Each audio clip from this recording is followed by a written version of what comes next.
Hello and welcome to V8 Online's live and exclusive coverage of the iRacing.com's V8 Supercars official online series, proudly brought to you by our good friends at V8 Supercar Fan Group, Direct Clutch Services, and of course our very own V8 Online Superstore. Stephen Sandman Clark back in the chair, and of course we are bringing you round number 2 from Brands Hatch, and what a race this is going to turn out. And the man helping me call the shots, as always, my good friend Leo Gray. Leo, how are you, mate? Very well, thanks, Sam, man. Very excited for tonight's race, and of course, good to have you back yourself. We missed you last week. It was a fantastic little race up at Mosport, but very keen to get on with Brands Hatch tonight. Thanks, mate. I did miss you guys, and of course, well, we've got a chance. Big thanks to Des Hallam, who slipped into the hot seat and filled in. You guys did a great job. It was a great race, and mate, here we are for round 2 already, and it's turning out to be an absolute cracker if you have a look at the qualifying times. Yeah, it's going to be very tight up the top. We've seen that already through the qual times this week. I'm really liking this streak of old school flowing tracks, you know, circuits that were built a long time ago when it was just a case of here's a patch of land, let's put some road on it and go racing. And it makes for some really tight battles through qualifying, and of course extends on into the race to put out the product that we all enjoy and love so much. You're not wrong, mate. It's been missing from the schedule too. We didn't get a chance to broadcast the last time we were here for the iRacing series, but our last broadcast was back for round 12 in season 4, 2012, and the winner on that night was Justin Ruggier. So looking forward to this race. Should be an absolute ripper, and of course we got one of the best men in the house who's going to show us exactly how it's done around here, Brands Hatch. He's Tats.com's very own Josh Muggleton. Josh, how you going, mate? Good fellas, how are we? Good, buddy. Mate, not a bad qualifying run so far, sitting in P2. How are you shaping up for tonight's round? Yeah, not too bad. Pretty happy with that. As long as we're on the front row, hopefully everything should go alright. So the boys behind have got to find a couple of tenths, so hopefully the pressure of the last qualifying should... hopefully they don't go any quicker. You Tats boys have picked up from where you finished off last week. It was a good, strong result for both you and Madison. So Tats 1-2 there, and it's pretty much the way it is at the moment before final qualifying. So I think there's a little bit more left in the tank to grab pole position. Yeah, it's enough there. It's just I've been in race mode sort of the last few hours, so I've got to get my head back around quali. But yeah, we'll see how we go. We'll give it a red hot crack anyway. And your thoughts coming into tonight, mate? How does it fit in the old favourite scale here at Brands Hatch? Do you like it? It's different.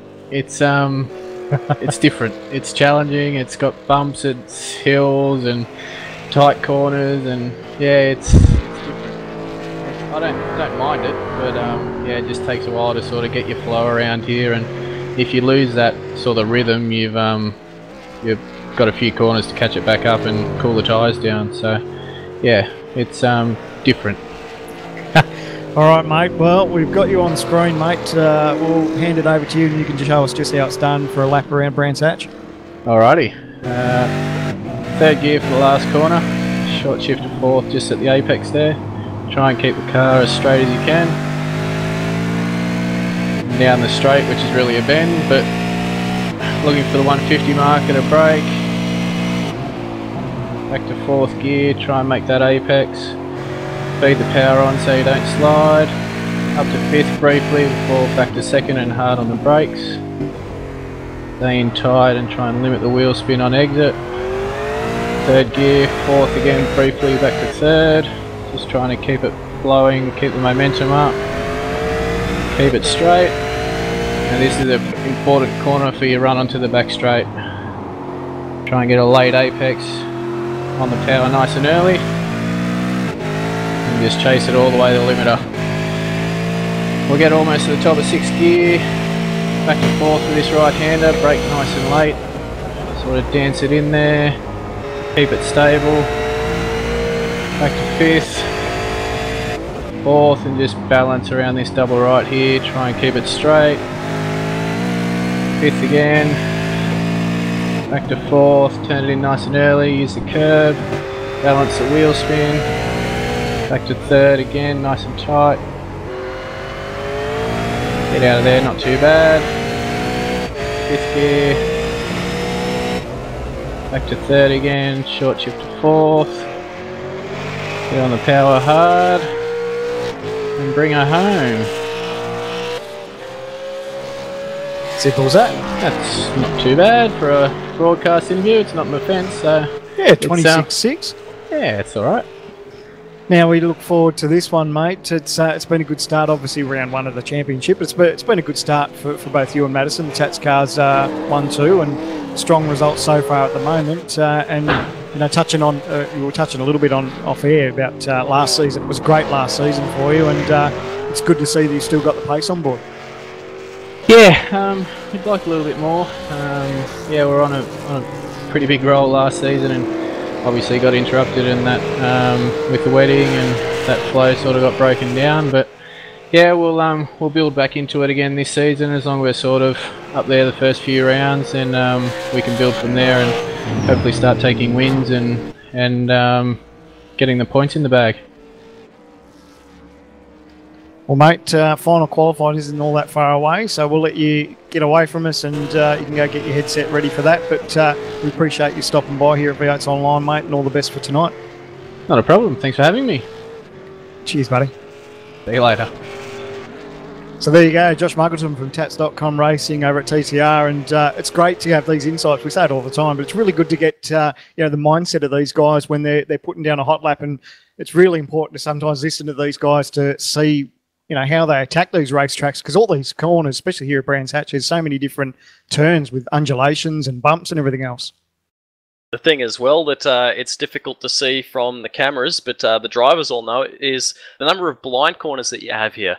Turn 1, heading into that long right-hander, that's got to be a nightmare of a corner to get right, because you're braking and turning at the same time, and all of a sudden the road just completely falls away from you, and you just got to hope that you've got it pointed and slowed up enough in time for the apex. Otherwise you're in big trouble, because there's a nasty sand trap waiting for you, and it's not the only corner like that on this track. That's right, and it's easy to get out, because you're in a great battle, you're tucked up behind a car, and you're thinking about making a move, and you know, when you've got everything going against you as far as, you know, pressure from maybe behind, you've got cars all around you, and thinking about maybe making a late dive into that turn, you know, if you misjudge that corner by the little spigot, you just understeer straight off into the gravel. That's it, and similar to the track we were at last week, Mosport, Brands Hatch is a circuit that's got a lot of long flowing corners, so there's a lot of time spent just hustling a car through a corner. It's not just a get on the brakes, point and shoot like some other tracks. So what that means is that if you are, say, just a little bit wide behind another car, you might think you're okay because it's a long corner there, but get to the exit, it's pretty easy to drop a wheel off and find yourself in a big world of hurt. Of course, my little favourite thing of tonight, again, pit stops. So it's good to see that these guys are thinking about maybe different strategies. Of course, everyone plays it differently as far as maybe deciding to pit early or pit a little bit later. It sort of depends on how your race is panning out, if you haven't got yourself in traffic and everything else. But I believe we're sort of hearing pit stops in the range of around lap 13. But I believe we've been hearing maybe as early as lap 11, but maybe as late as lap 27. So there's a good little margin there for guys to mix it up a bit as far as pit strategy. 38 laps tonight, 140 kilometres, so it's going to be a lot for the drivers out there to juggle, but they'll have their teams helping them out, and it's going to make for a bit of variety and a bit of excitement, of course.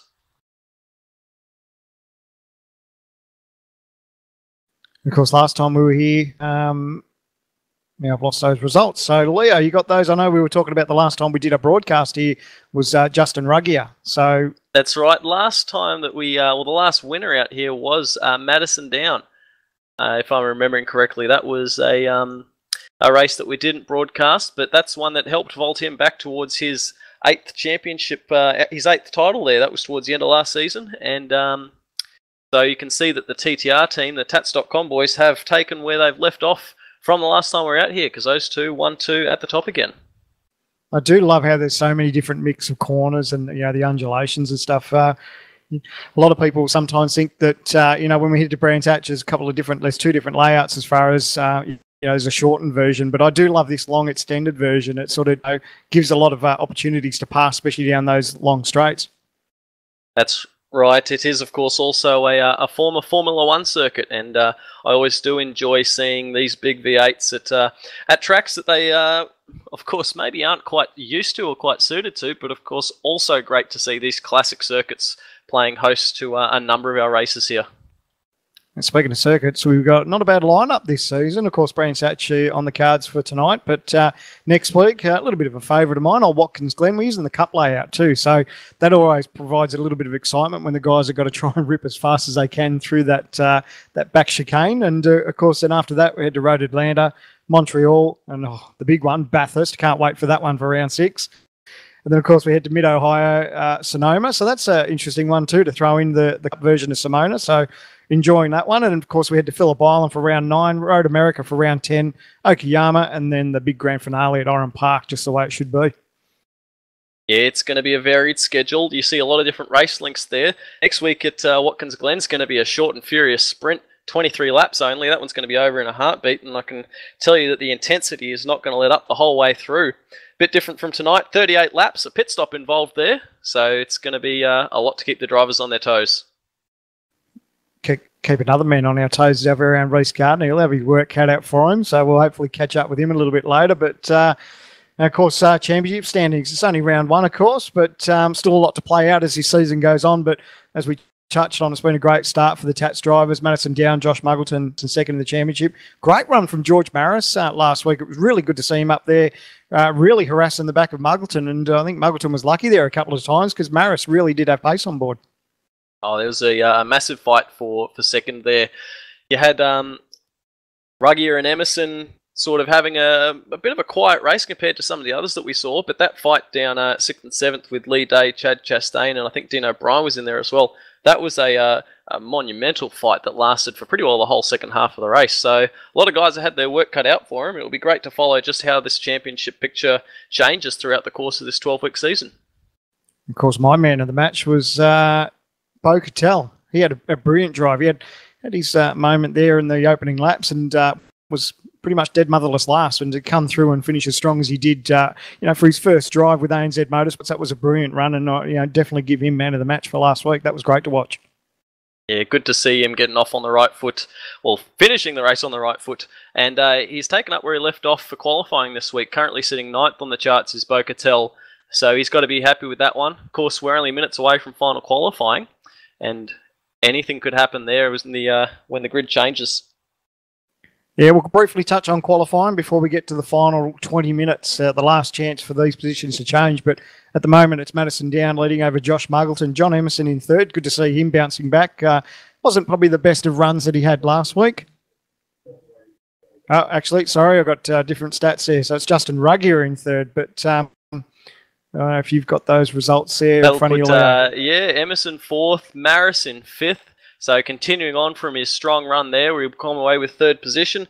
Renz Brookman, position 6 on the grid so far. Didn't see Renz race last week. Hopefully he'll join us this week. Chad Chastain in 7th for Can-Am Motorsports. Lee Ellis in 8th. Bo Cattell, as we mentioned, in 9th. And Adrian Stratford getting back involved in position 10.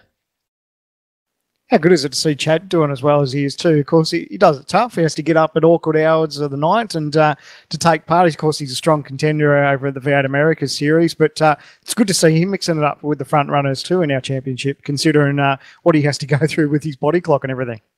I think it shows the level of competition that we've got here in this series, and just how lucky we are to have this series here for us to enjoy, because you get sim racers from all over the world that want to be a part of this race right here. And, of course, that just adds to the excitement and the quality of racing that we enjoy bringing to you all. We're not all far away. We're just waiting for pitches to come through for final qualifying. The last 20 minutes where these guys will have a chance at pole position. And always loved the charge into turn 1. We said just how tough his turn 1 is when you're having a race and you've got some fast guys around you and you're thinking about making a move. But when these guys get off the line, when you've got all these angry cars heading into turn 1, that certainly does make it interesting. That's it. Qualifying is vital here. Even though we have got pit stops, even though we have got a lot of passing opportunities on the track, you still want to be up as far in the grid as you can, because just 1/10 in qualifying, a couple of positions on the track, that's a bit of a difficult thing to make up on your own. And it's crazy, isn't it? And that's what we love about our sport, to know that, if you can just find a 10th or two, that can fire up the order a couple of spots. And you think, grabbing a 10th here shouldn't be too hard. But when you're in the hot seat and you're giving it everything you got and you're just trying to get that extra 10th, it's not as easy as it sounds. And just trying to find my way into the Australian session here, but I can see that the European qualifier is currently up and running. Interesting to note there that we can see Chastain and Tobias Cerny are in the session, and also Rens Brookman is up and driving as well. So hopefully we'll see Rens joining us. Of course, he finished off the last round of the 2013 Series 4 with a win at Montreal. Didn't race with us last week, so it will be great to see Rens back in the driving seat.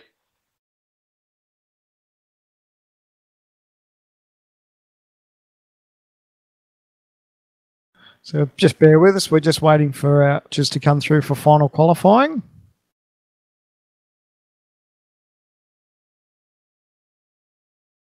Because this is the last chance, so there's a lot of keen drivers out there trying to find a position on the grid, try and work their way up just that little bit closer to the start-finish line. Of course, it's a very, very tight layout here at Brands Hatch. Turn 1, as we mentioned, is probably going to be pretty hairy on the first lap. If you can get yourself clear, you can find a bit of a margin. That's exactly what... oh, what have I done? I've drawn a blank.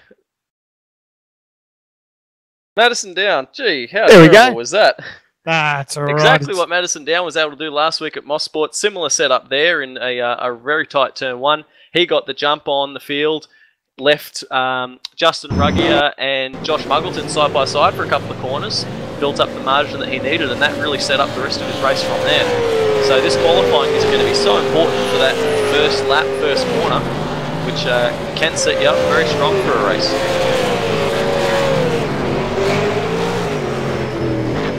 Just having a couple of troubles myself, actually trying to get into qualifying. We have got pictures coming through to you now. Drivers are circulating on outlaps at the moment. It's not a very long lap here, only about a minute and a half. Pole time is a 1:25 at the moment. 1:25.9. Current pole sitter on screen, Madison Down, leading the time charts, coming off of his victory last week at Mosport. 25.968. He's the only man in the 1 minute 25s who's got a pack of drivers chasing him.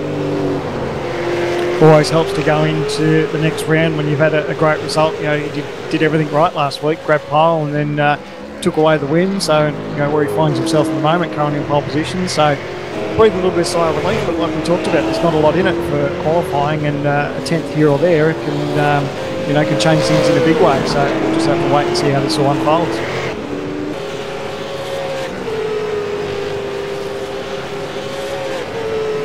Have got Madison Down beginning his first flying lap, coming through the Druids Bend hairpin at the moment, and then straight back down the hill he runs to this left-hander.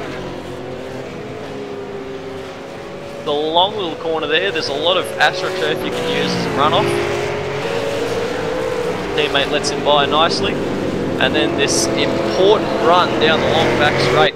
This is going to set you up for a key passing position. Probably one of the best on the track, but you need to get that long left-hander right so that you can position your car on the inside for this uphill bend. I love watching these cars through the undulations, just seeing where they get the power on. Keeping the car nice and tidy at the moment. It's exactly what he needs to do, but be feeling pretty good. Like you said, he's the only car in the 25s at the moment. Not that there's a lot in it, but good little mindset. I love how much curve they grab through that turn as well. You've got to be careful they don't get an off track there, because that can bite him in the butt later on if they do that too many times throughout the race.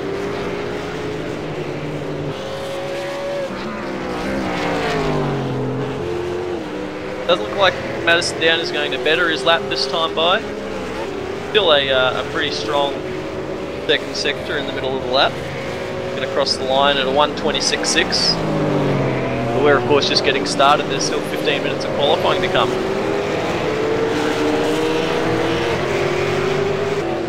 Be interesting to see if any of these guys use a bit of team tactics and try and use the draft there to their advantage. Check out Justin Ruggier on screen.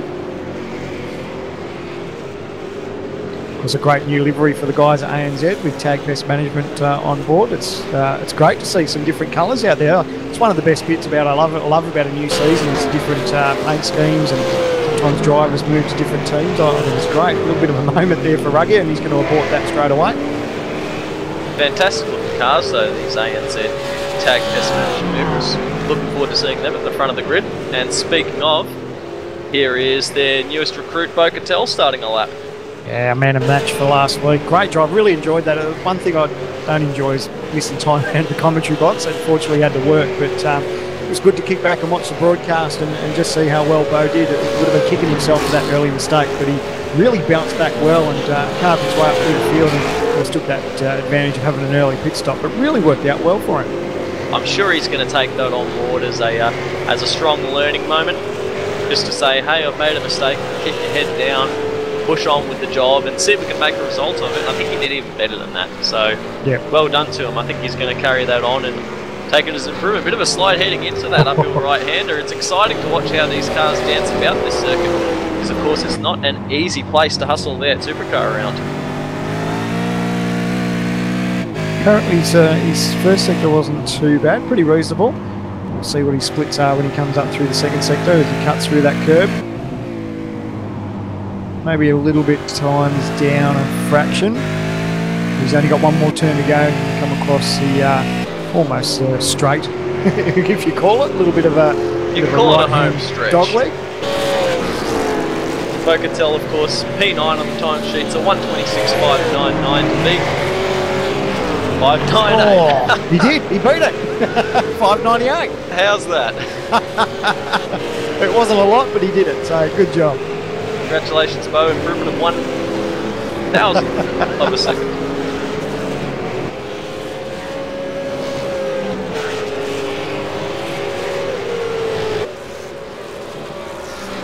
We got the man on screen, Ian Ford. Good looking Darrell Lee colours there on the Falcon.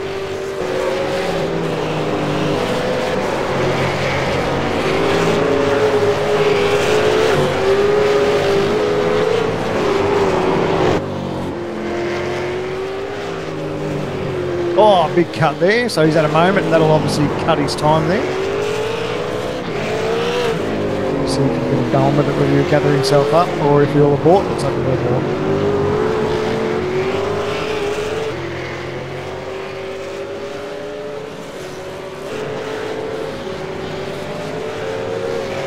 Of course, another one of the Darrell Lee cars is Michael Schreier. He's across the line with the PB, 127.554. We're going to see a couple of these Darrell Lee cars out and about the place. Of course, they're part of a new team to the iRacing Supercar Series, Synergy Sim Racing. So they've got a number of successful drivers in this series who will be taking part. Darrell Lee, Osram, the LED Innovations, Packaging and more, Cosmo Lighting. So it's always great to see these new teams getting involved and getting amongst it. Always good to see a couple of new teams into our sport. It's fantastic, and like you said, with the seasons, so you get new drivers, new sponsors, and all the rest of it, and cars really look a treat. So well done to everyone involved.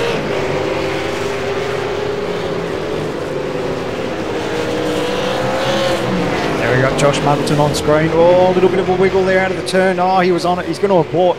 His first sector wasn't too bad, and I think he knew it. He tried to get on the throttle a little bit early, but unfortunately just lost the tail, but he'll quickly reset.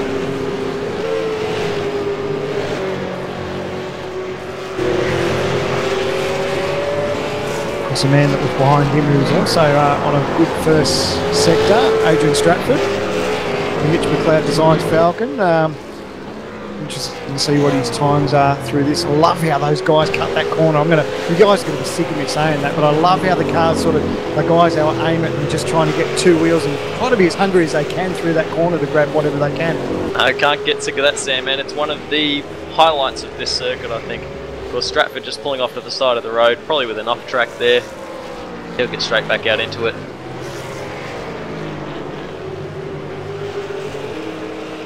Here's another one of the Darrell Lee Synergy Sim Racing Falcons, Dean O'Brien. O'Brien sitting position 11 on the sheets at the moment. 26.708 is best time for the week.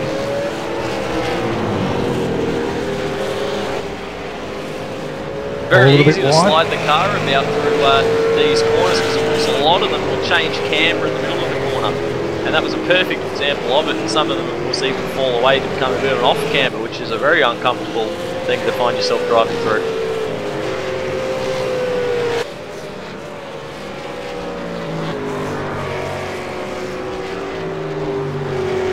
Car looks reasonably settled, doesn't it?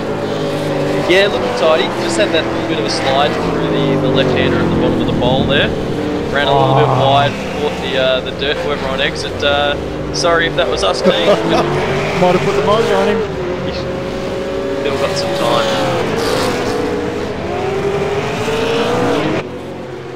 The man on screen having another red hot go, Justin Ruggier.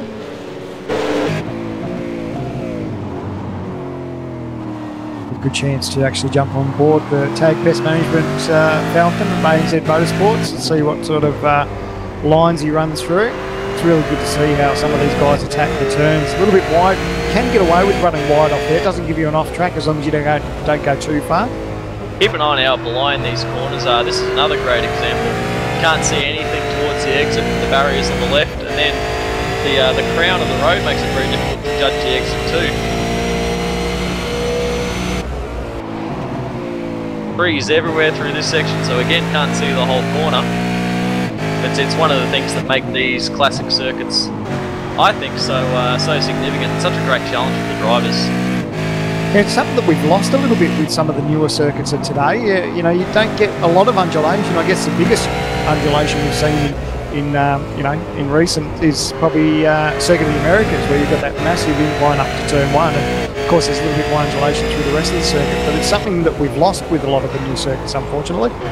And I think that that sort of up and down, however, it's a different sort. It's not quite the same as what you find here at Brands Hatch, because of course this circuit was built around the terrain that they had available. Now, Ruggie has just missed his personal best, about a 10th off. He's looking to beat a 26.1, 26.2 that time by. There's a man who had a fantastic battle up there and finished third on the night last week, George Maris. Great battle between him and Muggleton. It was really on there towards the end of the race. And of course it was him and Ruggier who battled in the early laps, but Ruggier made a little mistake and Maris ran away with it. George is just going to abort this lap, but good turn of pace from George Maris last week. It was really good to watch him and Muggo battle it out.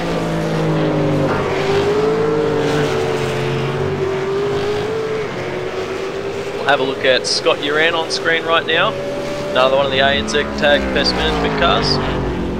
Just trying to find where Scotty is on the timesheets, because 26.8 is his best time. I don't know if he might be on for a good time. Oh, 26.9. His teammate Bo Catelli, I wonder if he might have been able to sniff a bit of draft there, but unfortunately he didn't go any quicker.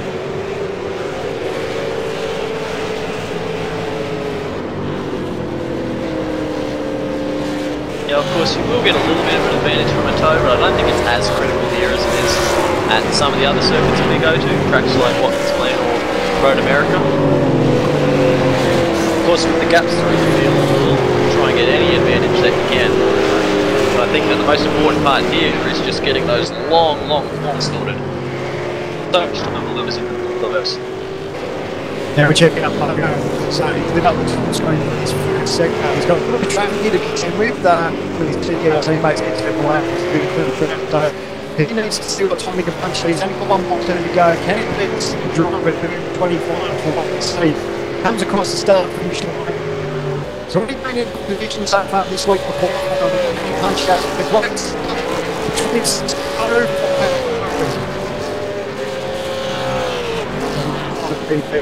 Josh. And quite to the order. And considering that he's and has improved his qualifying time. He was sitting on an 26.356. He's improved that to 26.28.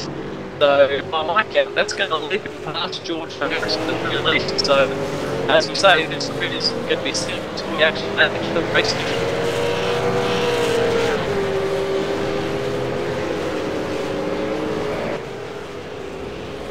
And on screen, TTL Hunt's still on the field. Tony Orchard to make his way down under the bridge here. This team's also had a revision to their colours this season. I would say I'm quite liking this. It's a pretty strong presence on the front of the car. Really grabs your attention. Yeah, they've done something different too, which is quite enjoyable. They've got two different paint schemes within the same team. They've got the red and white version and the black and the white version. So both cars look quite good, but yeah, the red and white really does stand out. quite nice. And these cars are always represented well through CTR, and of course we've done a great job of being a part of that. The portrait coming through this long final corner. They head down banking towards the start finish line, across the line, and 27-1.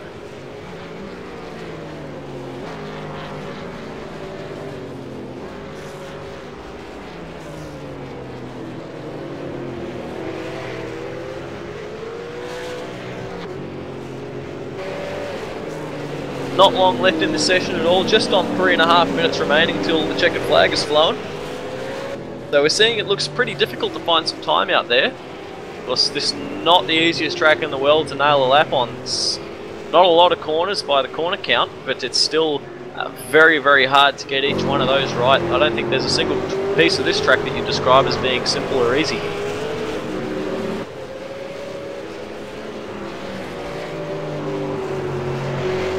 Reports the timesheets are lit up. Adrian Stratford looks like he's on for a good lap. He's coming across the start finish line. So at his time he punches out a 1:26.696. Again, only a couple of hundredths off. So we're seeing that there's not much in it at all between some of these guys. Very, very tough circuit to find time on. Yeah, and it seems to be in that final sector, doesn't it? That's, you know, we see the first sector, the guys really line it up, but sort of lose it a little bit towards the end of the lap, which is a shame.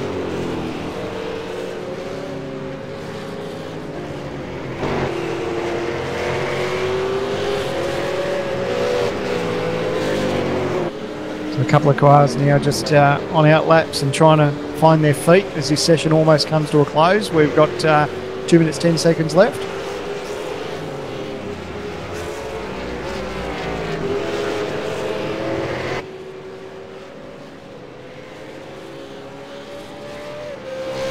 Check out Lee Day. Again, his first sector's been good. What he needs to do is just hold it together for the last two. Lee's actually improved his time for the week in this session. Was sitting on a 26.956. So far in this session, he's punched out a 26.517, so that's a very healthy improvement. And if timesheets or anything to go by, he's lit up the board again, so maybe he's going to go a little bit better. It'll be good to see. Let's see what Lee's got as he comes into the last turn. Well, he's already moved him too. That's that one sorted. Oh, sorry, Lee.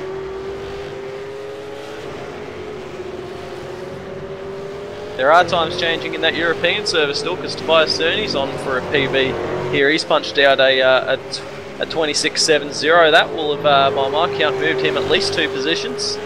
Lee Day's improvement from a 26.9 to a 26.5. That's at least 7 or 8 at the moment. It's one thing unique to our sport of online racing. You know, you've got our qualifying session, which is happening now, and you've got everyone joining you, but you also got the European servers, and that's you know, it's something you don't have to worry about in real life motorsport. So these guys, where they think they're doing everything right, they've got to be careful they don't get snaffled up by the European drivers.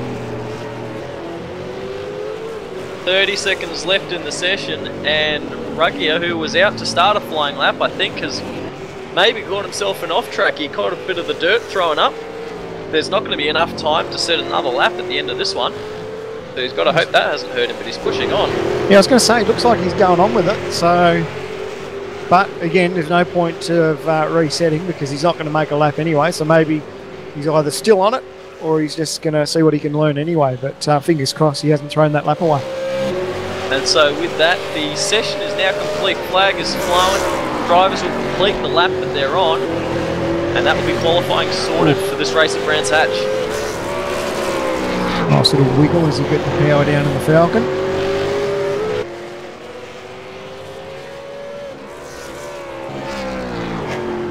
His times are good. Second sector, he's lit that up. You can see he's right on the limit of adhesion. The car's just wanting to break loose from him on exit. He's pushing it for all that it's got. Not taking it easy by any stretch at all. Just this final bend to go through, which we've already seen catch a couple of drivers out. A lot of curve. Oh, and that's it. It's killed that lap. Taking it as a bit of pit stop practice.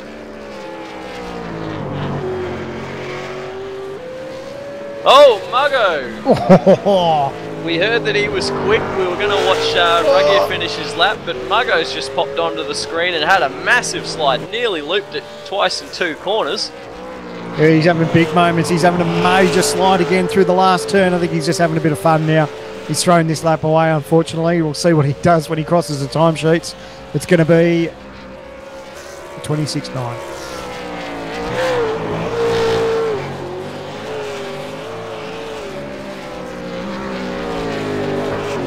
Just the last couple of cars crossing lines, like Dave Oliver's gone PB, 27.681. That's another one of the SSR Synergy Sim racing cars. Cosmo lighting and support for Oliver there. I think that'll be just about it. That'll wrap this session up. Well, we've seen that it's going to be a tough little race tonight. If this qualifying session's anything to go by, the drivers aren't going to have it easy. 38 laps around here. We'll quickly touch on qualifying for this session. Of course, that'll all change when we check out the final grid and, of course, take into consideration the European servers. But in this session, Josh Buggleson was fastest over Justin Ruggier, George Maris, Lee Day, Bo Cattell, Madison Down, Adrian Stratford, Scott Uren, Mitch McLeod, and Ian Ford is your top 10. Tony Ortruch holds position 11, James McKnight 12th, Dale Nish, Kurt Stenberg, Sanjin Dalal at the top 15, with Michael Schreier, Dave Oliver, and Dean O'Brien rounding out the 18 cars to contest this session. Well, we're only about 7 minutes away before round 2 here at Brands Hatch gets underway. 38 laps. Of course, when we come back, we'll give you a full rundown of the final qualifying positions, and we'll take on round 2 at Brands Hatch. It's going to be an absolute ripper. Make sure you stick around. But we're going to take a short little break here on V8's Online. Make sure you stick around, and we'll see you very, very soon.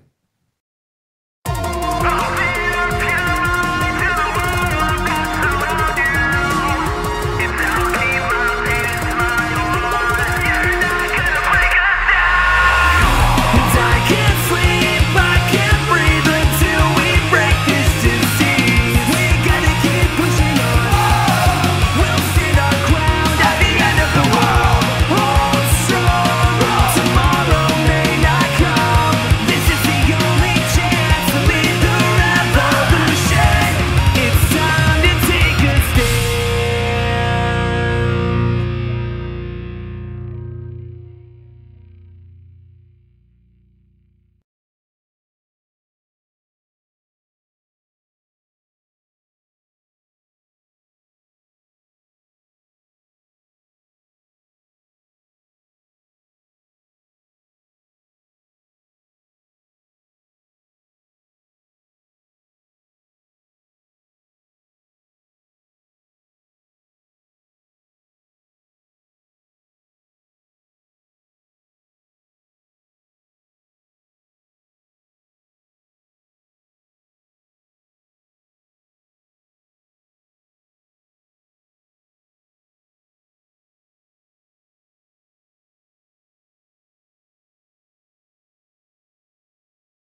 Close. There's Everett.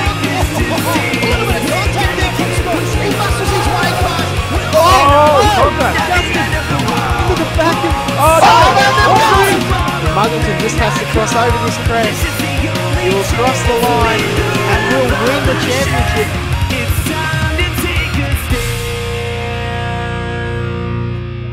Hello and welcome to V8 Online's live and exclusive coverage of the iRacing.com's V8 Supercar Series. The official online series proudly brought to you by our good friends at V8 Supercar Fan Group, Direct Clutch Services, and of course our very own V8's online superstore. Stephen Sandman Clark in the hot chair for round 2 at Brands Hatch. And joining me as always, my good friend Leo Gray. Leo, how are you, mate? Very good, of course, Sandman. Qualifying was an exciting session, proving that we've got a big challenge for our drivers tonight. Can't wait for 38 laps around Brands Hatch. Yeah, nice and close in qualifying. It's a good little racetrack, plenty of bumps, undulations, and all sorts of different corners for these guys to take into consideration. And of course, the one thing we get to play with is pit stops. Got to love that. Yeah, another element just to spice things up for the drivers. Keep them hard at work. It's going to be a difficult thing to manage, but there's going to be a couple of different options for tonight. And that's a good little point where we can bring in our good man, our man who's got his finger on the pulse at all times, our very own Reese Gardner, thanks to Astro Gaming Getsets. How are you, Reese? Yeah, I'm not too bad, Sam, man. Yourself? Good, buddy. You got your work cut up for you tonight. Some pit stop action. Oh yeah. There is going to be a pit stop tonight, and as I heard you mention during qualifying, we're expecting guys to pit around lap 13. It is a 38-lap race, and you might see guys pitting as early as lap 11 or as late as lap 27. So that's quite a big pit window that we're working with. I did have some word from Synergy Sim Racing, new team on the block. They're expecting their guys to come in at the end of lap 13, possibly lap 14, and about 37.5 litres of fuel, and it doesn't look like guys will be taking tyres tonight. Gotta love it. I do love that there's such a big window of opportunity there for guys to mix it up a bit, where you whether pit early or pit late, or take a safe strategy and go in the middle. It's really good. It gives these guys plenty of options. Yeah, definitely. It's one of my favourite kinds of race, ones that have nice big variables in terms of pit stops. So yeah, I'm going to have my work cut out for me, but as always, I'm going to really enjoy it. I live for these races. Mate, you do us proud each and every week, and of course, we appreciate you. The everyone at Astro Gaming Headsets appreciates it, and we look forward to catching up to you later, mate, with a bit more goss on here. Yeah, certainly. I'll bring whatever I can to you. Thanks, Tiger.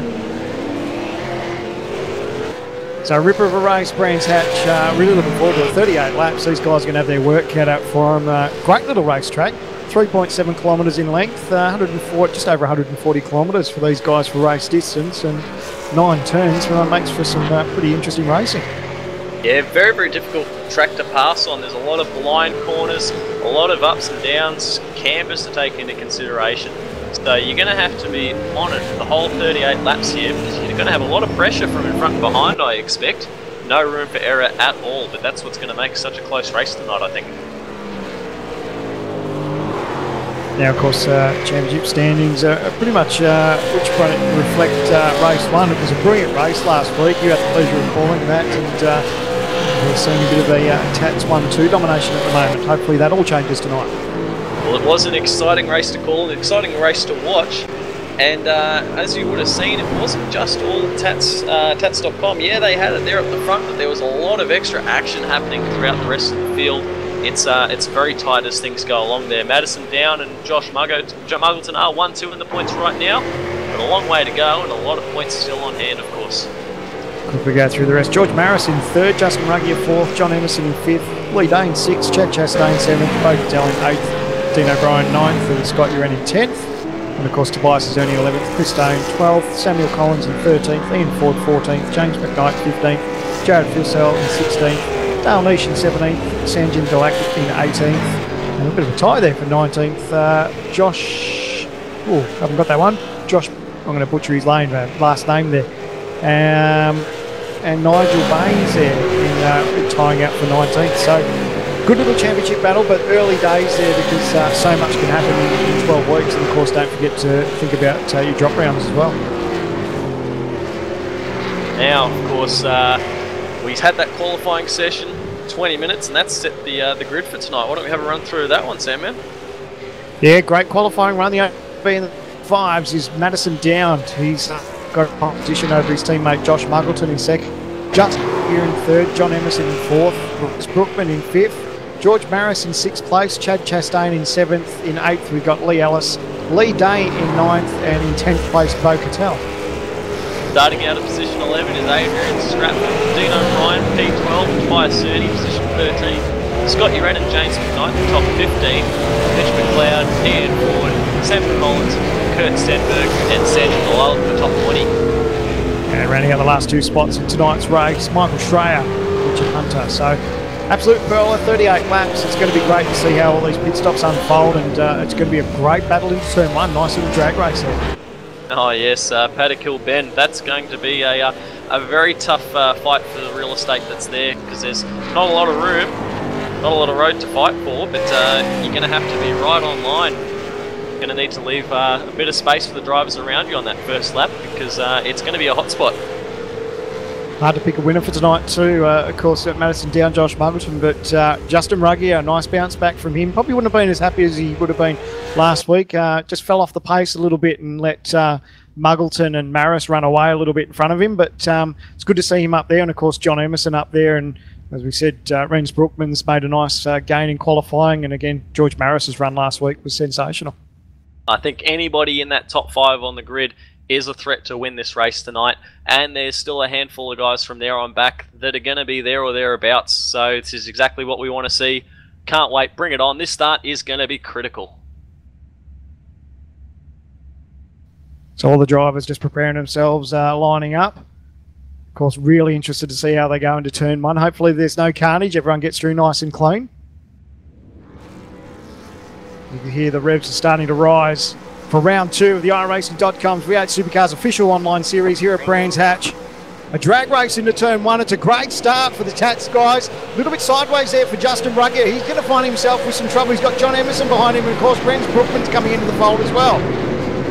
Yeah, 2 Tats cars soaring away down to Druid's hairpin. Bit tricky down through the back, cars side by side, nearly going 3 wide at some points. Car around, that's Chastain around. Others piling in. A number of cars involved. Big moment there. Unfortunately, there's a couple of people had to take evasive action through the dirt, but a huge moment there. Hopefully not too much damage for Chastain. Anyone who was on the inside line there had nowhere to go, and it was just a stack-up effect. There was a number of cars involved. Being a slow corner, hopefully it wasn't big damage for too many cars. We'll see it on the race replay, just the McGordian effect. One of those unfortunate things that can happen at these sort of tracks sometimes. And at the start of the race, everyone's just so bunched up. Everyone's keen to have a go, and unfortunately the road just closed right up, and just a bit of bad luck there. We'll quickly go through the running order at the moment. It's Madison Down leading over his teammate Josh Muggleton. Justin Ruggier, good start for him. Renz Brookman in 4th, John Emerson in 5th. Of course, George Maris managed to slip through, Lee Ellis, Bo Cattell, Adrian Stratford. So these guys managed to get through all that carnage, and it's good to see that other than that big incident, I think everyone pretty much got through unscathed. It looks like Chastain is continuing on. Hopefully he hasn't sustained too much damage. We'll see if he pits at the end of this lap. But Madison Down has managed to get away to a little bit of a lead, but he's still got his teammate and a couple of ANZ cars for company. That Chastain is into the pits, by the way. Yeah, we've got a bit of damage there, unfortunately, by the looks of it. Fingers crossed it's not too bad and you can get back out there, but just heart-wrenching when you've got to get away from the start there, and unfortunately gets caught up on the first lap incident. And that many cars batched up, it was just a chain reaction, a bit of a boarding effect, like you said. We're seeing a bit of a fight forming here on screen towards back half of the top 10. Lee Ellis and Bo Cattell. It's a tricky place to pass at Brands Hatch, so Ellis has got the upper hand here, just going to have to try and drive it nice and straight. He's going to try and make his way up the back of George Maris, but we know that Cattell's going to want to show the sort of pace that he's got after last week's mishaps. He definitely had speed, but now he wants the track position.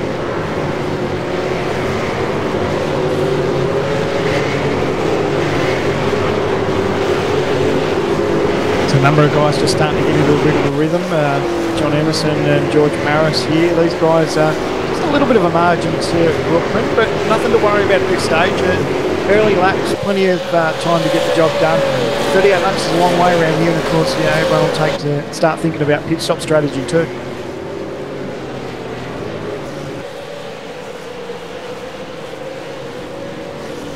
Oh, Muggo, big slide at the Druids hairpin. Easy. Oh, halfway around. We saw a bit of this from Muggleton last week. He tricked us into thinking he was going to spin more than once. So he will have overheated those tyres a little bit. Ruggy is going to be very, very hungry on the back of this Tats.com Falcon. That's allowed Madison down to streak away a little bit. Be interesting if he's just having a hard charge or whether he's just waiting for these pressures to come up, because these guys will start the pressures low, hoping for those to build up just as the race goes on, and then they'll be perfect as he gets a few laps into them. But as long as he can just hold his position, he doesn't want to give up the ground to Justin Ruggier, because if Justin just gets a little bit of a sniff, he can get past him and then make life very difficult for Josh Muggleton.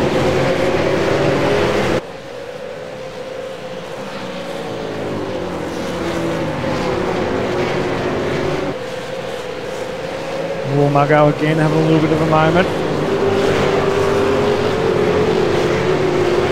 I hope it's just pressures. He just needs to gather himself up. Not worry about too much, but not worry about Justin too much. But Justin will be pretty keen to pounce on him, because he knows Justin's got good pace each and every week, regardless of where we go to. So if he just gets a little bit of a sniff, it won't take much for him to pounce. So we'll see how it plays out over the next couple of laps.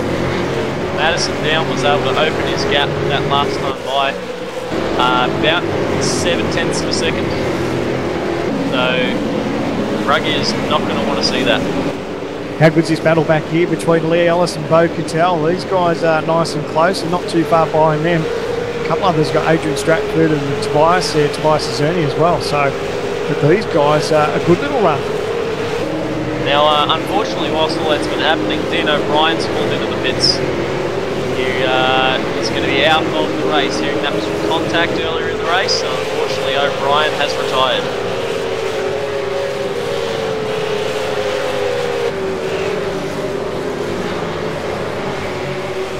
A good chance to run through our top 10 at the moment. So we've got Lee Ellis. It looks like we've lost Lee Ellis. He may have had neck dramas there by the looks of it.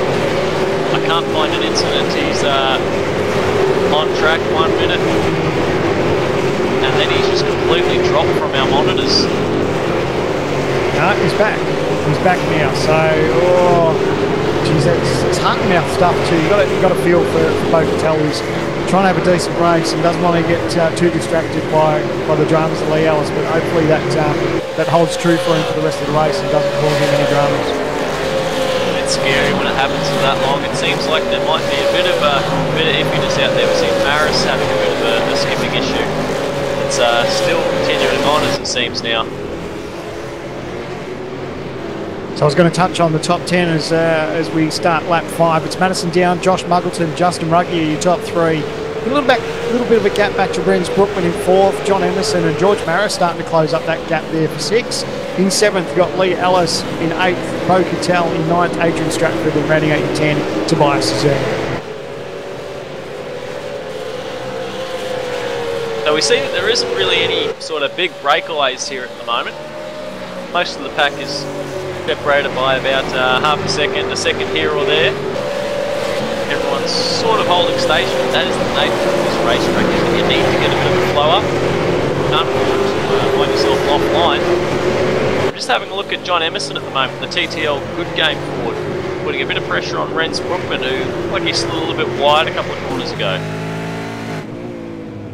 Yeah, if he's not careful, this could be turning into a 3-car battle before you know it, because Emerson's closing on the back of him, and then behind Emerson, you've got George Maris, and you saw how strong he was last week, so this can turn into a 3-car train before you know it. Good little battle, but that's a battle a little bit up further with Justin Ruggier and Josh Muggleton. Ruggier's really not giving up and actually closing on that margin between himself and Muggleton. I was going to say, that's an impressive thing to see out the front of that screen.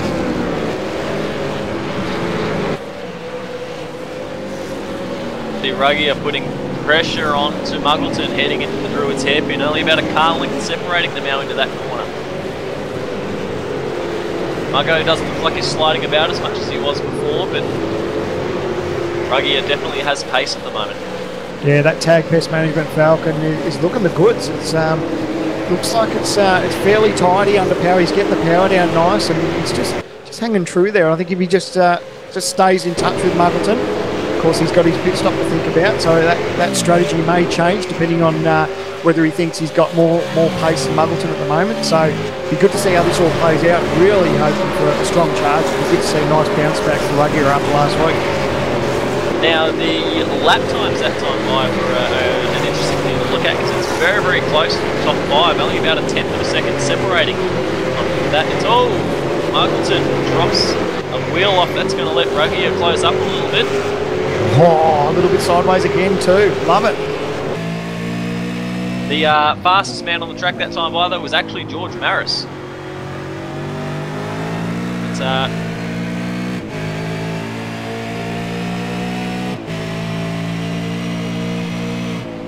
good chance to ride on board the Tag Pest Management Falcon of ANZ Motorsports, Justin Ruggier. You can see the back of Muggleton. This will give you a good indication of just how much that Falcon's moving around because, like you said, the last thing he wants to do is move that thing around and get the rears heated up too much. And if he just gathers himself and puts his head down and not worry too much about Ruggier, he can get the job done. But it's easier said than done because you never want Ruggier bouncing around the back here.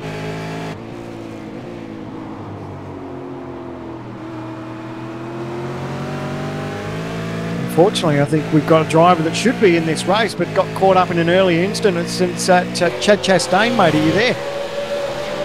I am, Sam. Not bad, mate. I won't ask how you're doing. Obviously, you'd be pretty disappointed. Tell us what happened in that first lap back altercation. Well, I think I had a good jump and I got in line. I was going into turn 2 behind, I think, John, and it looks like Lee Ellis got into the back of Lead Day. Oh, sorry, mate. Sorry To interrupt. A big moment there. Josh Muggleton's had a huge one. He's managed to hold on to it, but he's given up a spot on Justin Ruggier. Huge moment. Lucky not to fire it off into the wall. We're going to check out a race recall replay. Sorry about that, Chad. This race has really turned up a notch now, but a huge, massive moment there for Josh Muggleton and really lucky to keep that thing going. That's the second time this race that I've been convinced he was around. I don't know how he managed to save that one, and Ruggier did a fantastic job not to drill the side of the Tats.com Falcon. How did that not go around? Moment. I thought that was gone. Once it touched the grass, I thought he was an absolute passenger, but never mind. Sorry, Chad. That all happened as we were just starting to talk to you. Not a problem. Not a problem.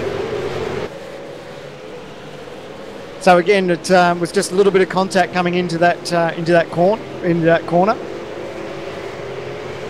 Yeah, that's all it took. Like I said, it was kind of a chain reaction. It looks like Lee Ellis got into the back of Lee Day, and we were all running so close that it just pushed me around. And I just feel bad because a lot of people got into me as well. I hate that other people got ruined because of that. And like we said in the broadcast, it's the trickiest part. When it happens on lap 1, there's so many cars that are bunched up, and it's just it just turns into a big concertina effect because the cars are so close together, and it's just a matter of trying to miss and dodge each other.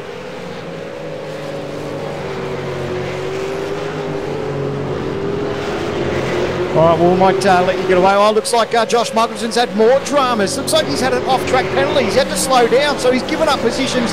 John Emerson is going to go past him, so he's given up a huge margin, and it looks like it was a little bit of a cut track there, unfortunately. Now this run into Paddock Hill Bend is contact on the front straight. Emerson moving across to get defensive, and Muggleton trying to force the issue. Emerson is around. Massive contact! He's got Emerson in hard! Huge contact into turn 1. It was between him and Muggleton, and unfortunately that's big contact for Emerson. Unbelievable stuff. They were pressuring each other big time down the front straight. Muggleton forcing the issue into turn 1, and it's Emerson who ends up in the wall. Check out the race recall replay. Just no room for these guys. It's hard enough to go down there side by side, but the gap closed up and just contact. Unbelievable set of circumstances for John Emerson. That car's looking pretty ugly at the moment. A lot of damage to the left rear. Rear wing is not sitting the way it should be. He's going to be in a world of hurt. This race has turned on its head. Madison down leading over Justin Ruggier. Renz Brookman now in third place. Josh Muggleton with, after that contact down the front straight with John Emerson, he's now in fourth place. George Maris in fifth, but he's right behind Muggleton now. So Muggleton's got to be real careful. I don't know what sort of damage he may have on the front of that, whether his steering's bent, but Man, unbelievable set of circumstances. Muggleton's car looks pretty evil at the moment. You see that he's very loose into the corners. It's not oversteer on exits he's getting, he's turning in, and the rear is stepping out on him before he even makes the apex. It doesn't look like a comfortable thing to drive at all. Just having a look back in the pack, Emerson looks like he's got a fair bit of damage to that rear wing and stuff. He's going on with it, hasn't decided to venture down pit lane, but he'll have a big amount of damage. That was a hard, fast contact to that tyre barrier, so you've got a feel for John Emerson. Yeah, remarkable stuff. He's dropped all the way back down into position 11. Now, I'd almost forgotten about it, but we're only a couple of laps away from pit stops now, so things are going to change pretty soon, you think. But Madison Down has just kept his nose clean and has found himself about 2 seconds clear from second place Justin Ruggier. Ruggier, I guess, was fortunate enough that he didn't lose too much time in all that fighting with Muggleton. But still, the man with the upper hand at the moment is Madison Down. Pit stops to come very shortly. Looks like Madison's roughly about a tenth or so a lap quicker over Ruggier at the moment, but it doesn't matter. Justin's doing everything right. He managed to get past Muggleton, and you know, he's in a good position. He just needs to think about what race he's got in front of him, and of course everyone's going to think about pit stops, so really looking forward to seeing how these all start to play out.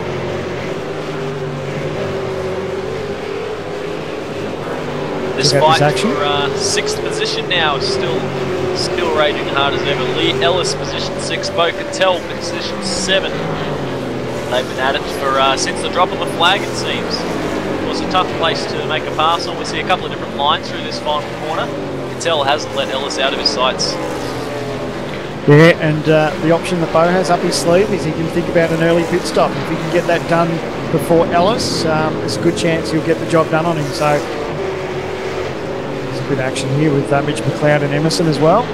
I tell you what, I wouldn't want to have John Emerson ranging up on the back of me at the moment, because we know he's quick, and I imagine he's probably a little bit hot under the collar right now.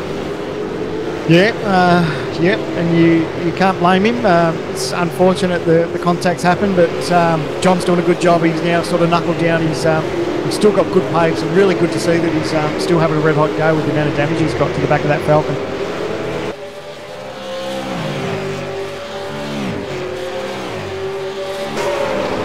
Get a chance, we'll cross to our man in the pits, Reece Gardner, thanks to Astro Gaming Headsets. Yeah, guys, I do have a couple of inside bits of information. One concerning Josh Muggleton. Apparently, he has been having problems with his car all race. TTR Spy Guy got in contact with me before the start of the race, and his car bottomed out of turn 1 a couple of times in the dips, so he has been having issues all race. And I also forgot to mention, when we were at the start of the broadcast, we're coming up to the pit window about now as the guys are starting lap 12 now. If you pit too early in this race, you're going to be stuck in traffic, and on a track like Brands Hatch, that is an incredibly difficult situation to be in. I just wanted to chime in with that little bit of information as we're coming up to the pit window now. We'll wait and see if guys try to pit early. Oh, looking forward to it. I love how pit stops mix these races up a little bit. Some strategy up and down the pit lane. It's going to be an absolute ripper to see it.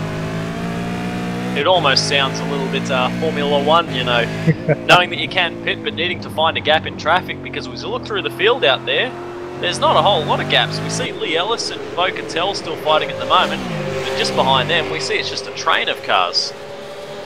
And plenty of great battles. We say it each and every week too. So many good battles up and down the field, regardless whether you're racing in first, 10th or 20th. So everyone's got a good battle on their hands, and regardless of where you come out, you're always going to sort of be in the mix of someone having a good fight. So yeah, it's like you said, Formula One style, where these guys sort of need to make sure they've got some space. Michael Schreier got Kurt Stenberg for company. Schreier looked like he ran a little bit wide on that corner, so might be feeling the pressure at the moment. Well, race leader Madison Down, sorry to interrupt there. Down's in the pits. And Josh Muggleton, the second of the TTR Tats.com cars are in. These guys working to a team strategy, it seems. Bo Cattell, he's in as well. So I was going to say, we were expecting cars at the end of lap 13. These guys perhaps a lap earlier than expected. Have heard, however, that Bo Cattell is very good at saving fuel. So perhaps this could be an opportunity to maybe short fill a little bit and save yourself a bit of time in the pits. Madison down, first one away with 16.6. Muggleton out with a 16.5. Cattell a 16.7. So very close in the pit stop times there. And the one thing they'll be happy about is they've got a bit of clear track. Well, as I say, that Madison Down's got Lee Days. He's just rounded him up. But Muggleton's got some clear track. Bo Cattell's got some clear track. So it's only Down at the moment that he's got a little bit to worry about. Now the guy that's got to be working very hard at the moment is Justin Ruggier. He's got clear track in front of him. Going to have to be working very hard to get through. Now John Emerson all over the back of Tobias Zerny. So Emerson's still got good pace. It's good to see that Good Game Falcon carving up through the field after that big moment at turn 1. You can see he's pretty hungry and looks like he's got decent pace there too. Right, Ruggier's in, and what's that? Renz Brookman's in. George Maris is in as well. Lee Ellis is going to continue on. Stratford's in. Cezerni's in. Mitch McLeod's in. So these guys all taking advantage of the pit stops, and it's going to be great to see how this all unfolds.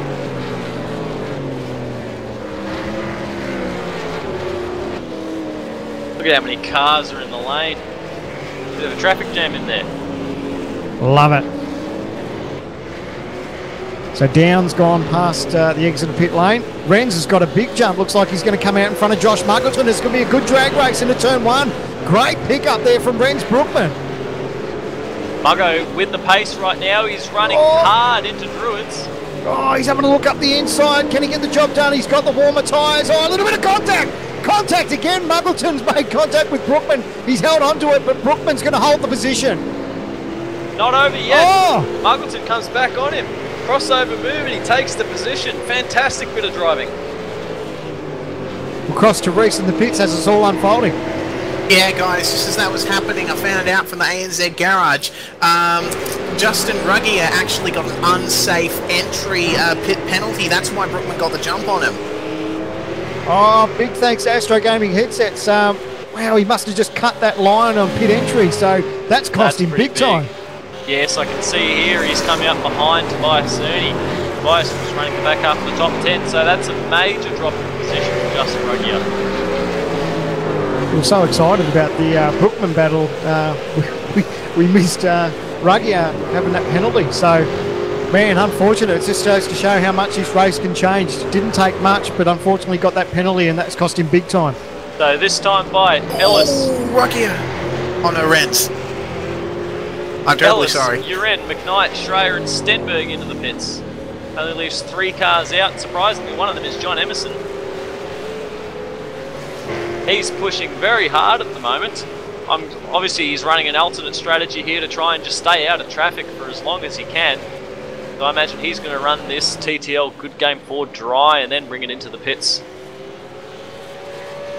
And the good thing that's working in his favour actually is that, you know, despite his damage, he's actually still got good pace on board. So if he can just cut some more laps and have that clean air around him, who knows how this will unfold. But hopefully it'll be a good bounce back for the Good Game Falcon of John Emerson.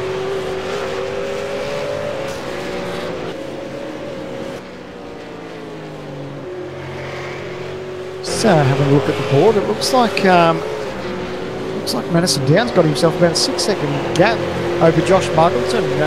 Obviously still a couple of more spots to pit stops to happen, but definitely working in his favour. A nice little advantage there for Down. His pit stop was exactly the same in terms of time as Muggleton, but he must have had a very hot in-lap and out-lap and managed to make his way through the traffic. Get such a big advantage there, 6.2 seconds to gap back to Muggleton. Now I know that Muggleton had Brookman for company, but that's still a big time loss. Good little battle actually heating up between him and Brookman, because not far behind them is Maris, who's coming into the fold too. So a nice little 3-car train here for outright second. We see that speed in the middle of the corner is not something that Brookman, is he Muggleton is thinking able about to it? manage right now. We saw this a couple of laps ago. They were side by side with the Druids hairpin, and the position was able to exchange down at this corner right here, which doesn't look like the easiest place to pass him, but somehow Muggo made it happen. Muggo's still struggling with the rear end of that Falcon too. You can see it's really moving around, but man, Rens Brookman really keen to get the job done. He knows he's got good pace. Pit stops are done and dusted, so he just needs to look forward now and see where he can get the job done on the Tats.com Falcon.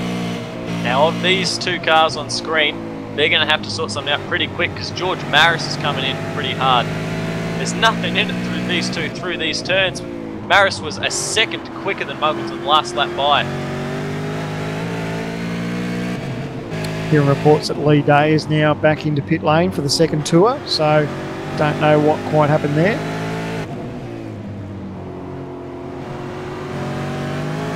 It's only taken half a lap, and this is now a 3-car fight.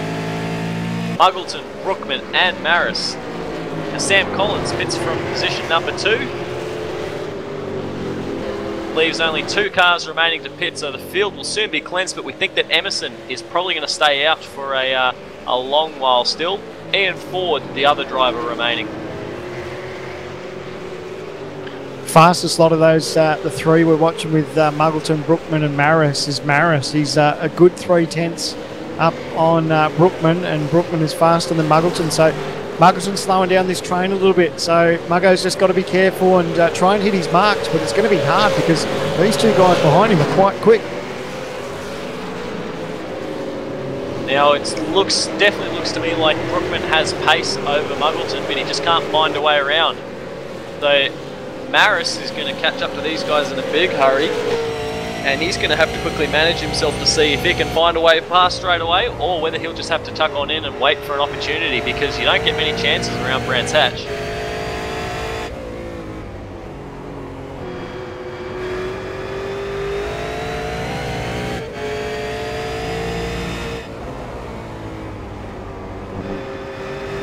Oh, I love how much curve these guys take. Of course, they've got to be careful. They get 17 shots at it before they have to, well, pretty much get DQ'd from the race. So these guys will be well aware of that. They know they can only do that so many times. And we already saw that Muggleton got caught out and had to actually give up some track time there and actually lost a couple of positions. So it's one of those corners you really want to grab as much as you can and get that advantage, but you've got to be careful it doesn't bite you at the same time. Brookman's trying different lines through Paddock Hill Bend to find a way past Maris. Muggleton. Oh, Maris, a little bit of contact was that there. Brookman's gone round. The Tag Pass Management Falcon's gone round. He's going to park it on the side of the grass, going to try and gather it up. Maybe a little bit of contact there between him and Maris in the hairpin turn. Oh, that's a disaster for Rens Brookman. I do think that there was contact, but I also do think that that might have been a bit of an internet issue, because they looked a bit further away than a big drill in the side. Very, very unfortunate situation for these 2 drivers.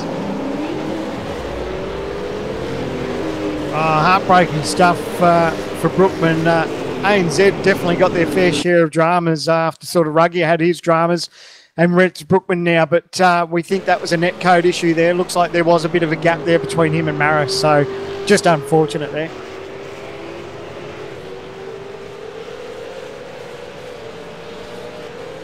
Now lap 18 of 38. John Emerson still leads this race. He's been out front for the past 5 laps. Of course, playing the strategy game. Ian Ford still, as I say that, Ian Ford into the lane. He's obviously listening into the broadcast. Good boy. Ian Ford will be pitting from position number 2. Madison down will then assume second place of the race. Josh Muggleton from 3rd. Actually, we haven't really picked this, but Bo Cattell, he's jumped up the order pretty big, it seems. He made a pit stop yet? Yeah, it looks like if we do the math, he's going to be handed 3rd place now, because his other teammates, Ruggier's had dramas, and of course we touched on the incident just before with Tobias, so he's now effectively our 3rd place, Rens Brookman. He's going to be effectively 3rd place. Oh, big moment there, McKnight and Uren battling it out there. Hey guys, we've missed this as we were running through the order there, but George Maris has actually fallen off the back of Josh Muggleton. Maris has spun it all in his own through the back section of the track, just dropped a wheel off, looped it and found himself in the sand, and that's put him right back into position 10, right behind Rens Brookman. Oh yeah. That was the exact point, the exact point where Muggo had his moment. So, yeah, unfortunate there for Maris. He's fired it off onto the dirt, but he's managed to get going again. Oh, and of course, a big moment if we look there too. It was another one of the tag cars that had a was massive actually moment. Brookman went off in the exact same manner. It was a mirror image of what George Maris did, and they actually made a little bit of contact in the grass. That's remarkable bit of stuff to see. Two cars go off at the exact same point, exact same way. Unbelievable. Oh, exactly. Took words out of my mouth. We'll quickly run through the order. We know that Emerson still has to pit.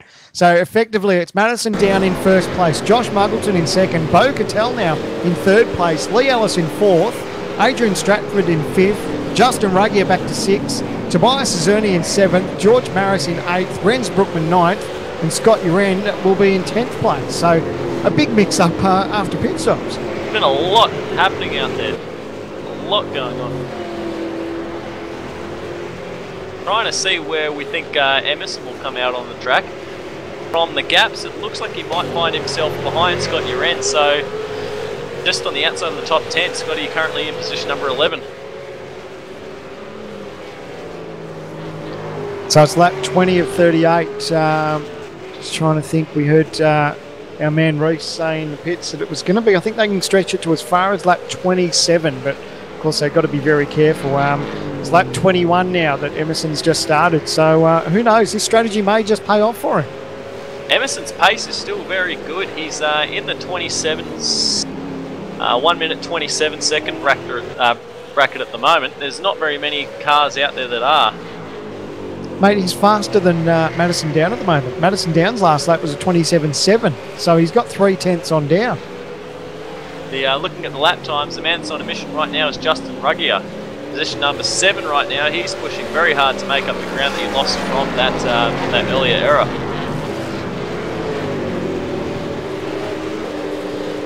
Of course, had a bit of a moment going into the pits, dropped him back from a potential podium.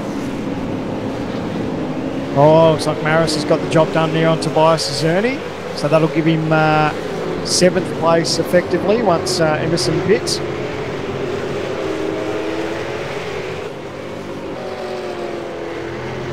Once again, talking lap times and gaps, we've got 17 laps left in this motor race. Bo Cattell, I think, is going to be on the back of Josh Muggleton for second sometime soon. What a turnaround for ANZ Motorsports. We saw that Justin Ruggier was effectively P2 there. And of course, we saw Renz Brookman have a red hot go. And then now it's all turned, the tables are turned. And the man who's flying the flag is Bo Cattell for ANZ.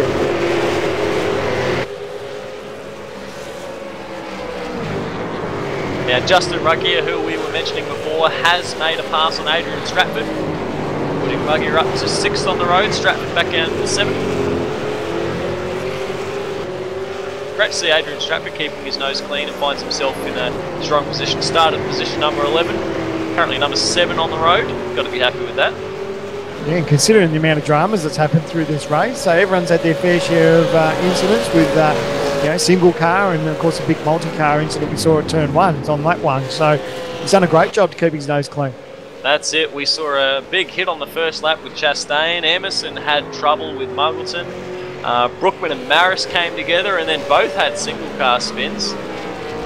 Ruggier having an off into the pits that lap was as well, so it hasn't been easy for them, but we never said it would be. Now, while you've been saying that, we've just had a quick look at the times. In the last lap round, John Emerson was a full 7/10 quicker than Madison Down. So, tell you what, Emerson is not mucking around. He's got the bit between the teeth and he's really going on with it. This good game Falcon has really got some pace. Looking at it, he's easily one of the fastest cars out there, which is remarkable given the damage. We're going to jump on board for a lap around Brands Hatch with John Emerson in the Good Game TTL Ford.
how smooth is John Emerson on the throttle. That was really good to watch.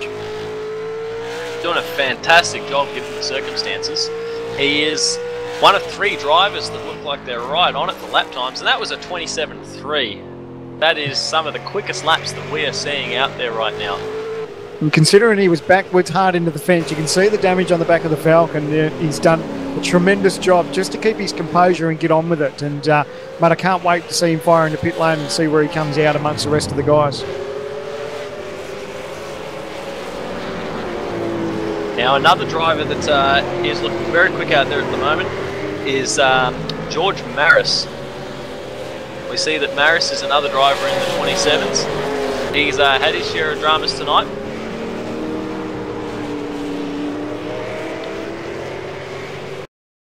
Hearing there's been an incident on track involving Mitch McLeod and Kurt Stenberg. Leaves Mitch McLeod out of the race. Trying to find what happened at that point, but we see as a race recall replay, we find Mitch McLeod heading into this long left-hander. Drops the left side of the car off on the entry, big slide. That ends up with him parked on the racing line, and Stenberg doesn't have anywhere to go. Big Kurt Stenberg, wasn't it? That was huge. So that's put McLeod out of the race, and Stenberg in the pits as well. We can only assume that his race is done too.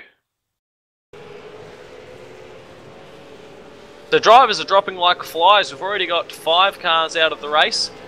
There's still 13 laps to go before we take the checkered flag at Brands Hatch. This is lap 25 of 38, and I tell you what, John Emerson, he's got to be getting close to pit stops at the moment. Yeah, 27.5 last time round. We'll just see what Downs time as he crosses the start-finish line. He's punched out a 28.0, so still a good half second quicker than our effective race leader. Looks like the gap we was having a look at, yeah, 20 seconds now. So, mate, once he takes his tour down pit lane, I think he might do quite well out of this.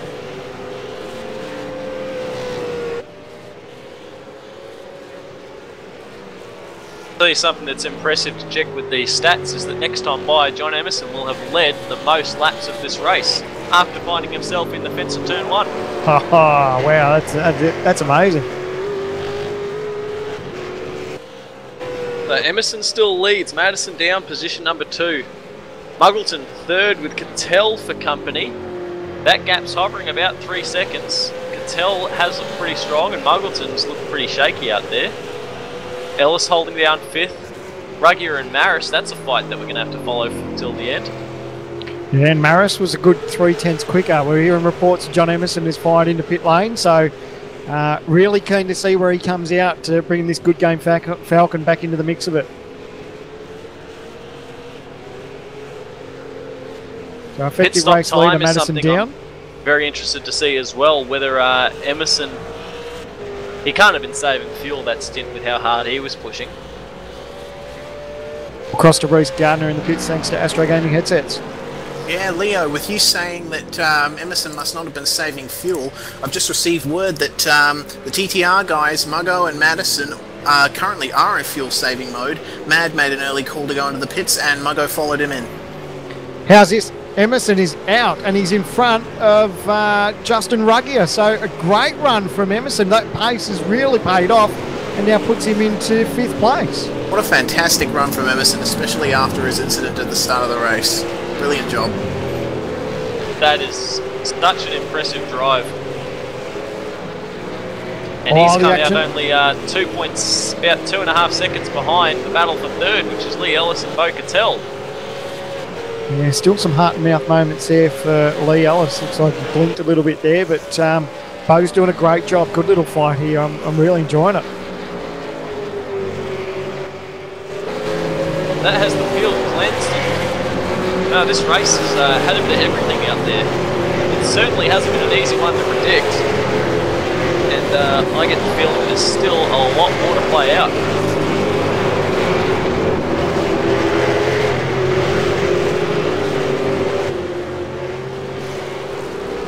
Now, position number 8 is a bit of a battle at the moment. Adrian Stratford has it, Tobias Cerny wants it.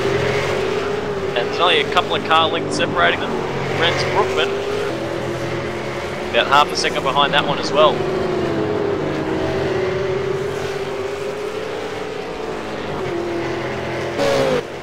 So there's a couple of battles forming about the place.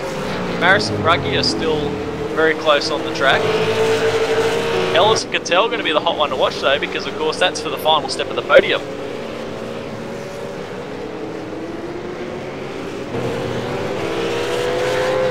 So now the field is cleansed and might quickly run through the top 10. Your leader, Madison, down over teammate Josh Muggleton. In third place, great little battle heating up here between Bo Cattell and Lee Ellis in fourth. And of course, not far behind them, the fast-charging John Emerson. Great recovery when you saw what he went through early in the race. He's in fifth, Justin Ruggier in sixth, George Maris in seventh. Eighth place sees Adrian Stratford in ninth, Tobias Zerning, and rounding out your 10 is Renz Brooklyn. We'll have a look at how these positions have changed hands, because there's been some big moves and shakers in this field. Lee Ellis up 4 positions, putting pressure on Bo Cattell. Cattell's up 7 from his 11th starting spot. You see that Michael Schreier also up 7 spots. Richard Hunter up 6 as well. Unfortunate people heading in the opposite direction. Lee Day. And then we see Dean O'Brien and Chad Chastain also in World of Hurt. Those guys are all out of the race. To the likes of Lee Ellis and Bo Cattell, they'd be happy with tonight's performance. They struggled last week. They had good pace on board. Of course, Lee was running in the top 4, I think, before he had his moment and fired off the racetrack. But, of course, Bo Cattell spun early in the race and was dead last, and he bounced back nicely. So they did a good job. Bo was really good towards the end of that race last week, and he's pretty much picked up from last week to where he is at the moment. Tell you what, though, this fight for third is very quickly going to have John Emerson in it. He's there right now, actually. He was a second quicker the last time by. And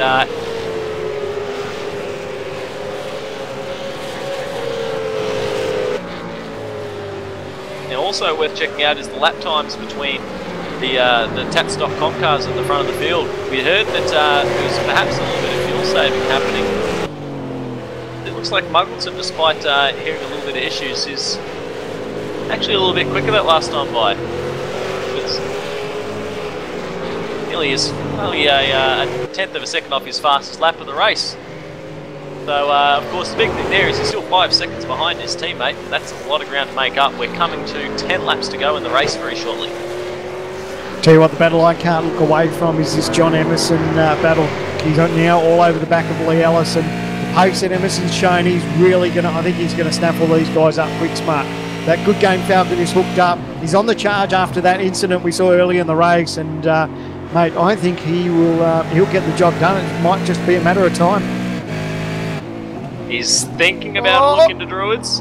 Can't quite get it done, although Ellis then slides a bit wide. Very long hairpin, that one. Of course, we know that he's there, but we've seen already a lot of times this race that finding a way around is not as easy as it sounds. He's just showing the nose. Here he goes. He's thinking about it. He's going to look. He's going to put the nose of the Good Game Falcon. Not quite. Didn't quite have enough there, but Lee Ellis just closed the door a little bit. But I think it'll only be a matter of time. We saw when we rode on board with John Emerson, that Good Game Falcon was getting the power down nice and smooth. And that's exactly what will work in his favour if he wants to grab the last spot on the podium. I think that was a bit of a, hey, I'm here, are you going to let me by? Ellis showed that he was taking the racing line. He's not going to make it easy for John Emerson. Don't forget, Emerson will have a little bit of fire in the belly too, considering what happened early in the race. So it's good to see. I'm rapt for him. It's a great comeback for him, considering what happened at turn 1. Now, what this has done is relieve the pressure from Bo Cattell a little bit, but his car doesn't look the cleanest either at the moment. You see him sliding about just ever so slightly on some of these exits here. You guys have been going for 28 laps. We are this time by 10 laps, 9 laps to go in the race. Counting myself wrong there. So these guys have been at it for a long time. Hearing the tyres haven't been changed, so they're going to be feeling the heat as well. How's the run? The Good Game Falcon's trying to get down. Will he look for an inside move at the hairpin? He's thinking about it. He's got good pegs. Pulls it up the inside, a little bit sideways. Well, it was pretty clean. There was no contact. Maybe a little bump on exit, but a great move from John Emerson. Tell you what, Ellis didn't give him any more room than what he needed to. Left a car length, and that was that. Check out that move on the race recall replay. Beautiful positioning of that Good Game Falcon for John Emerson. put it up the inside, and that was a great move. That moves Emerson up into position 4, has his sights set now on Bo-Catel and the final spot on the podium. Yeah, I'm putting the money on the good game, Falcon. That pace is good from Emerson. I think it's only going to be a matter of time. I said it was only a matter of time before he got Ellis. He's got the job done. Now he's just going to look forward and see where he can get Bo. Now Bo's going to have to drive very, very smart here, because he's going to have to focus on his exits. This good game forward has got a lot of pace on right now. He can run defensive around here, but if he loses too much time, he's going to be in a bit of trouble. But you see already it's taken just half a lap and he's closed right up onto the back of Bo-Catel.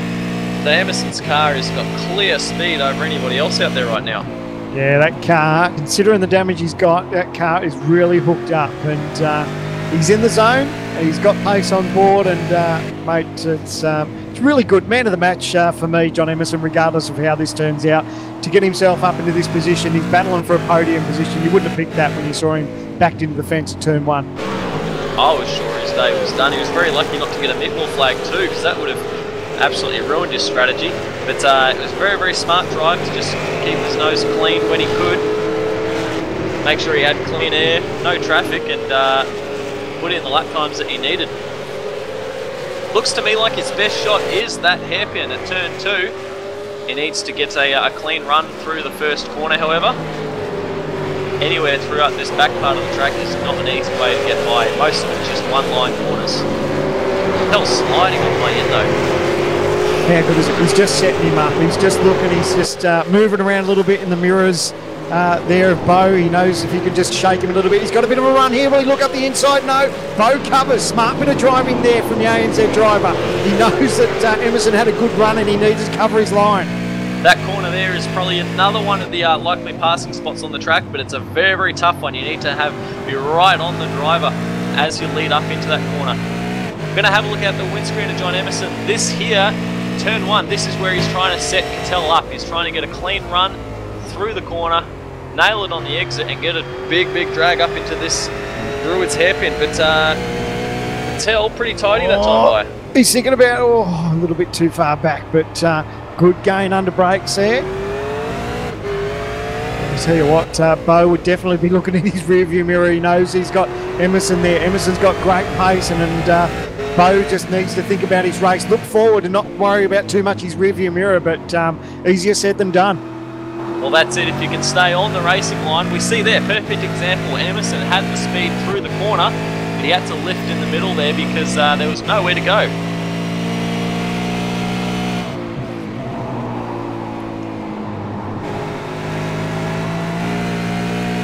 How's this for a shot? Love it. It really does give a good indication of where where the gain, a little bit of wiggle there from Emerson, but it will give you a good indication of just how much Emerson gains through these turns. And the other thing I noticed too from this shot is that Ellis hasn't let Emerson get away. If Catel holds Emerson up a little bit much, what's the bet that Lee Ellis might have a bit of a crack? Won't have to ask him twice, mate. If these guys get side by side to start racing, he'll be glad to sort of stick it up the inside there and grab a couple of spots. You know what Ellis is thinking? Come on, Bo, don't let him by. I can take him. So time is slowly running out for John Emerson. It's lap 33 of 38 here at Brands Hatch, and what an amazing round 2 of the series. Great racing here between these guys. There's been a fair bit of action all throughout the field, up and down, and of course we talked about that big incident, of course, with Chad Chastain on lap 1. That was a heartbreaker, but this battle here for the last spot on the podium between Emerson and Bo-Catel is a real cracker. Emerson gets to within less than half a car length through that corner there. He gets right up to him, bumper He's to got bumper. draft. He's thinking about a move up the inside. He'll move around in the mirror. Can he get up the inside? No, just lets Bo know that he's thinking about it. Just putting that good game Falcon, moving around in the mirrors. A little bit of wide action there. Oh, we get up the inside. John Emerson thinks about it. Bo just a little bit on the grass there and lost a bit of traction, but good recovery from Bo-Catel. Look at this, what this does to Ellis though. Ellis is letting Emerson know that he's there. Emerson can't can't find himself offline, or he'll have a TTR hyperstimulator Falcon for company.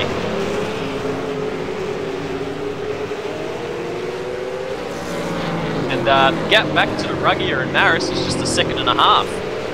So with 5 laps to go, this fight is going to get very hot in no time at all.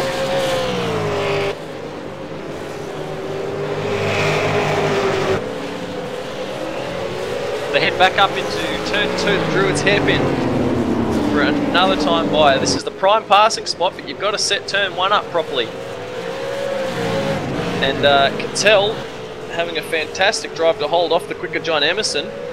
This part of the track as well, Emerson just carrying so much pace. You've got to try and make a move through the slower corners.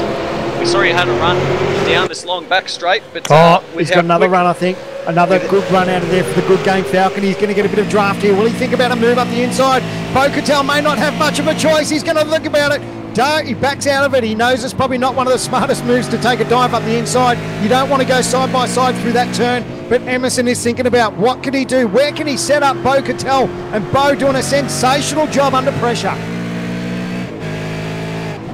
Was going to say that corner up the top of the hill, it's a very, very fast piece of road, so very difficult to make a pass.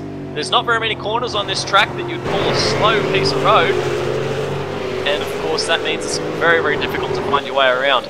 But boy, is it exciting to watch.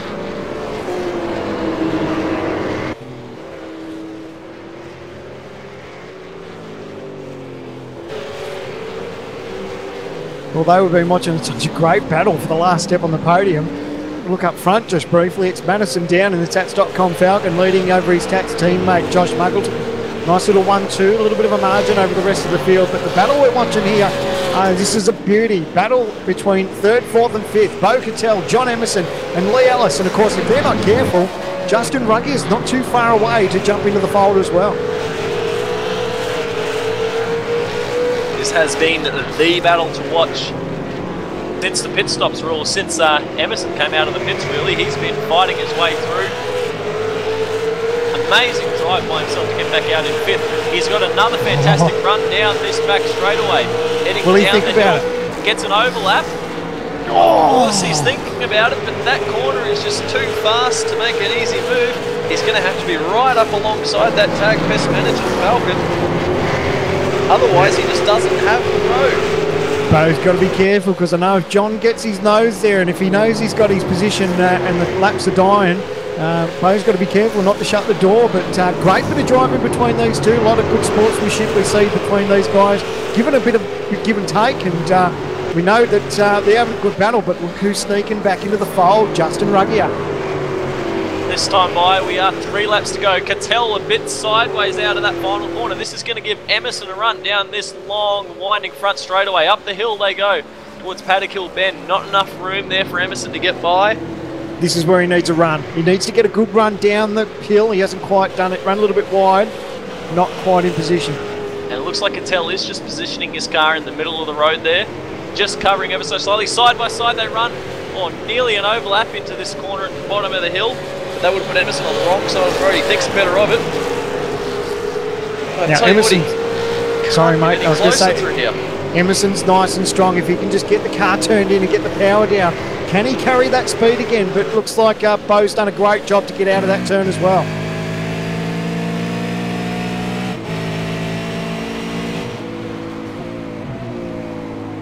Cattell just a little bit further ahead this time by. Emerson might be trying to find a different way through, but there's not too many parts of the road that really scream obvious passing place. And Cattell is just managing to hold on, but he's it's not going to be easy.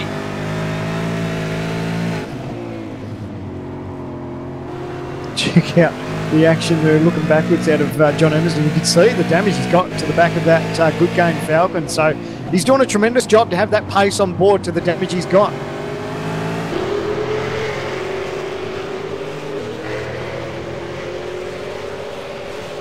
2 laps remaining in the motor race. Madison down, still leads, 4.5 seconds clear of his teammate. Josh Muggleton in 2nd, but this fight for 3rd.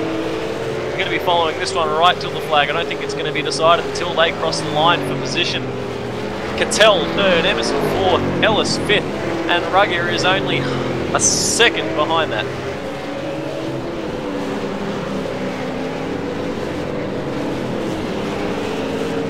Oh, Emerson just thinking about an inside move. No, he's just showing his nose. Can he get a good run out of this turn?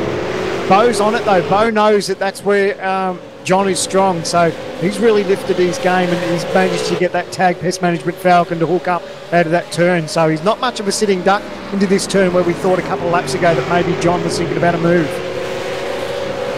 Yeah, that's the only part we've really seen an overlap, but again, it's perhaps a bit too dangerous to get by at that point of the road. And everywhere else is just a bit too fast. It's all single line stuff through this back section. You might be able to get a move done at this corner here, but you'll need to have a monster run to get up to it. So our race leader starts the last lap. Madison down in the Tats.com Falcon in first place. His teammate is in second place, Josh Muggleton in third place. This sensational battle between Bo Cattell and John Emerson. This will go right down to the flag. There's only one more lap to go. Can John get the job done? Oh, he's going to run a little bit wide. Might have just lost a bit of track position there to Bo. That might be just enough breathing space that Bo needed, because now John Emerson has got his hands full right behind him. Lee Ellis is thinking about it. Ellis has been lurking there. But, gee, the pace that Emerson's car's got, he drives right away from Ellis there. It's hard to look away from this battle for third. We're keeping in mind where the leader is. As soon as he comes to the flag, we'll give you that vision. But this battle between Emerson, fantastic. So good between him and Bo Cattell. They both stood up to the pressure, and a great bit of driving. All a little bit sideways there for Bo Cattell in the Tag Pest Management Falcon. Could this be his first podium for ANZ Motorsport? He's going to have to do it. He's going to have to do it tough between John Emerson, because John's fighter. He's got good pace in that good game Falcon as well. They don't have much more to go right now. Our race leader is coming towards the final turn. Madison down. It's a formation finish between the Tats.com cars. They're going to run side by side through this final turn. It's been a dominating performance by Madison Down. This is 2 wins in a row to start the season. Side by side, they come to the line. Tats.com 1-2. Madison Down wins at Brands Hatch. Great race to the line here. Bo Cattell's going to hold off John Emerson. A great little battle. Well done, Bo Cattell. His first podium for ANZ Motorsport. Brilliant drive. And of course, what a drive for John Emerson in the good game Falcon to bounce back fourth. In fifth place, Lee Ellis. Good drive for him. And Justin Ruggier. Look at this battle. We've got Tobias right to the line. Stratford and Tobias. What a great run there for 9th and 10th. Great run there. Scott Uren wasn't far behind at all. Ian Ford and James McKnight crossing the line as well.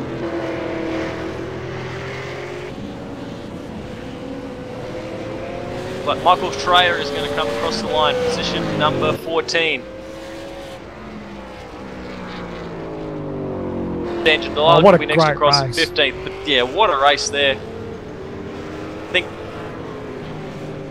we have been talking about the highlights from Cattell and Emerson there, but we can't forget race winner Madison Down. See, that was an impressive drive from the Tats.com driver there, reigning champion of the series. He just kept his head down and was untouchable all race long. Pretty much a recipe for last week, wasn't it? Madison grabbed pole and left the rest behind, and it's pretty much the same deal tonight. His fair share of contenders there. Ruggier was up there, and of course his teammate was up there. It was great battles to watch, but he did everything right. Grabbed pole, took the win, and it's yet another Tats.com 1-2. Shows you how important it is to stay out of trouble. Having a bit of a celebration out there at the moment. 2 wins on the trot. This is how he's wanted to start his season. He had a bit of a dry spell to begin the end of season 2013, but this sees Madison Down 2 in a row. Mate, I'm also super excited for Bo Cattell, his first podium for ANZ Motorsport. Fantastic result for him.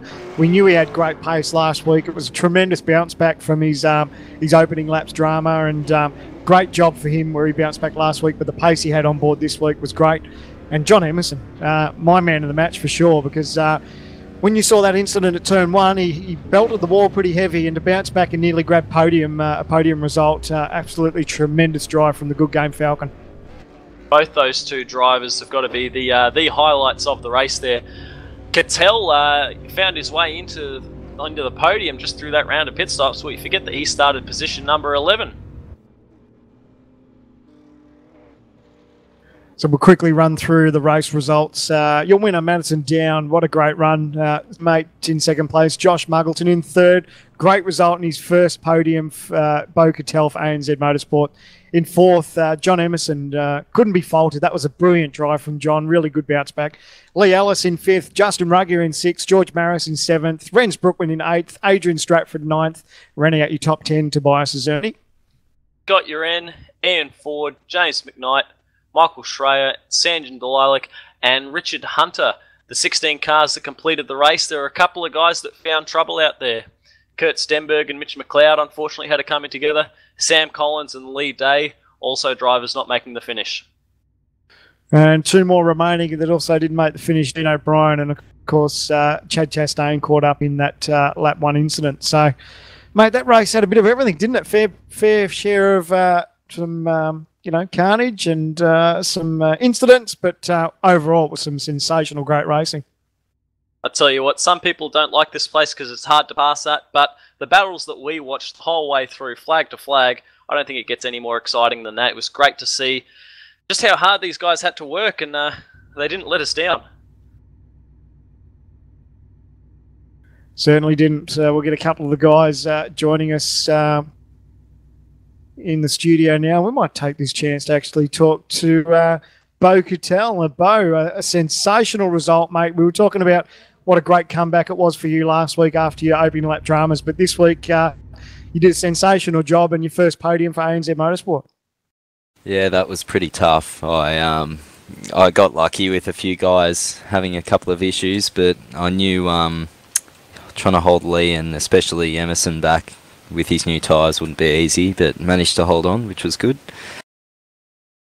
You did a fantastic job to hold up to the pressure, mate. We saw how quick Emerson was, and I actually to tell you the truth, I probably thought that Emerson was going to get you, but you did a sensational job holding him off. You did everything right. You hit your marks, and, mate, that was a job well done. Thanks, mate. It was certainly tiring. I don't think I breathed most of it, but yeah, that's the best result on the broadcast, so I couldn't be happier, and it's thanks to the guys at ANZ with all the help they've given me. It's been good. We saw that last week you put in a spectacular drive from the back of the field all the way up to the top 10 there, Bo. But to find yourself in position 3 after the round of pit stop cycled through, you must have just been keeping your nose clean and fighting your way forward. How did you feel when you saw everything run through and found yourself on a podium spot? Yeah, I just thought there was no way I'd hold on to it. I just sort of tried to forget about it and keep my head down, and then big blue car popped up behind me, and that brought me back to reality. So it was just about trying to make my car the widest car on iRacing from there. Well, great job, mate. It was sensational to watch and to commentate, and no doubt you're over the moon, but well done, and bring on next week, eh? Yeah, looking forward to it. Well done, Matt and Muggo too. Speaking of Madison Down, he joins us now in the studio, Tats.com driver. I'm making a bit of a habit of this, mate. Another 1-2 for Tats.com. Well done. Yeah, how good's that? Another 1-2, as you said, for the Tats.com cars, and certainly was a difficult race for us. I made it a little bit hard with the strategy we elected. I did pit a lap earlier than was possible to get home running flat out, and that was to try and keep track position and cover guys off. Traditionally, I'm not good on fuel, so I wanted to make sure I had the fastest pit stop tonight, but it made it very hard in the second half of the race, I suppose. I was lucky a few guys had some dramas, I think. Mate, it was great to watch much textbook from last week, grabbing pole position and sort of walking away with it a little bit. Yeah, qualifying's important. Obviously, I've put a bit more effort than usual into that in the last few weeks and really tried to start off pole position if I can. Track position is just so important in the series, and if you start on the front row, it certainly helps a lot. So, yeah, it was good to maintain that all race and pretty much lead start to finish, but yeah, it was a lot harder than last week. Took a lot more concentration, and yeah, certainly wasn't over until probably the final 5 laps, I'd say, where I had enough fuel to get home. He definitely gave our director a heart attack. He thought you ran out of fuel coming to the line there. So nice little formation finish, mate, and no doubt, stating the obvious, you'd be pretty happy with the start to the championship. Ah, yeah, for sure. 2 from 2. Great way to kick the season off. Didn't really have as many wins last season as I would have liked, and I knew this season was going to be a lot tougher with a lot more guys having less real-life commitments this season. So, yeah, great to get that many points in the bank straight away, and yeah, great to have the 2 blue cars up the front of the field again. Well done, mate, and we look forward to chatting to you next week where we head to Watkins Glen. Your thoughts on that one? Yeah, good track. Always provides fantastic racing. It used to be a track I struggled at, but recently I think that's changed a bit, and I've had a lot of good results there recently, and traditionally the TTR cars have been quite quick there, so hopefully we can continue the success into round 3. All right, mate, all the best. Thank you. Now we have in the comments box here, second place driver for the race, Josh Muggleton for Tats.com, finds himself crossing the line pretty close to your teammate, but mates, it was great to see you both coming across for that formation finish there. Strong start to the season for you, but not quite the wins. They'll come, I'm sure, but how was the race for you? Pretty eventful. I drove pretty ordinary. I made way too many mistakes, and then the red mist descended and I made a few more, so yeah, it was eventful, that for sure. Madison called he was going into the pits. I pulled in my pit bay and realised we were there a lap earlier than I wanted to be, so we got track position, and I came out behind Renz and made a good pass on him, and then yeah, everyone seemed to fall off by the wayside after that, so we had a bit of a buffer to save the fuel we needed to do and get home, but yeah, earlier incident, you could call it, with John, that was regrettable. I definitely wasn't going up there to throw a dive bomb or anything. I was just putting my nose there and just letting him know I was there. If he gave me room, I was going to take it. If not, I had plenty to pull back in. But I think we both wiggled as we got on the brakes, and we were that close that you couldn't avoid contact then. So yeah, regrettable incident there. But yeah, we've had a chat about it, and we'll move on. Good to hear that you can talk about these things after a race, and then look forward to the next one coming. I was going to say that your car didn't look overly comfortable out there. It looked like you had your hands full. We saw a lot of occasions where you were pointing the wrong direction on the track, and it was again this week that you've made me think that you'd spun it out on us, and somehow you've managed to save it and keep it pointing in the right direction. Yeah, look, the set was my setup I had was really good. I was just driving poorly. I was pushing too hard and dropping wheels here and there and making mistakes. But when I sort of wound it back a bit and drove within myself and within the set, it was really quick. So yeah, it was just one of those races. I need to get rid of these mistakes to start taking wins. That's for sure. Well, another second place is a good start to the season, but I'm sure that you are wanting that top step at the podium. Watkins Glen next week? Yeah, absolutely. Track I haven't really had success at, so keen to turn that around and hopefully, turn this points battle around the other way and not let Madison get too far ahead. Righto, mate. We'll let you get to it, but great job there for second. Look forward to next week. Cheers, guys.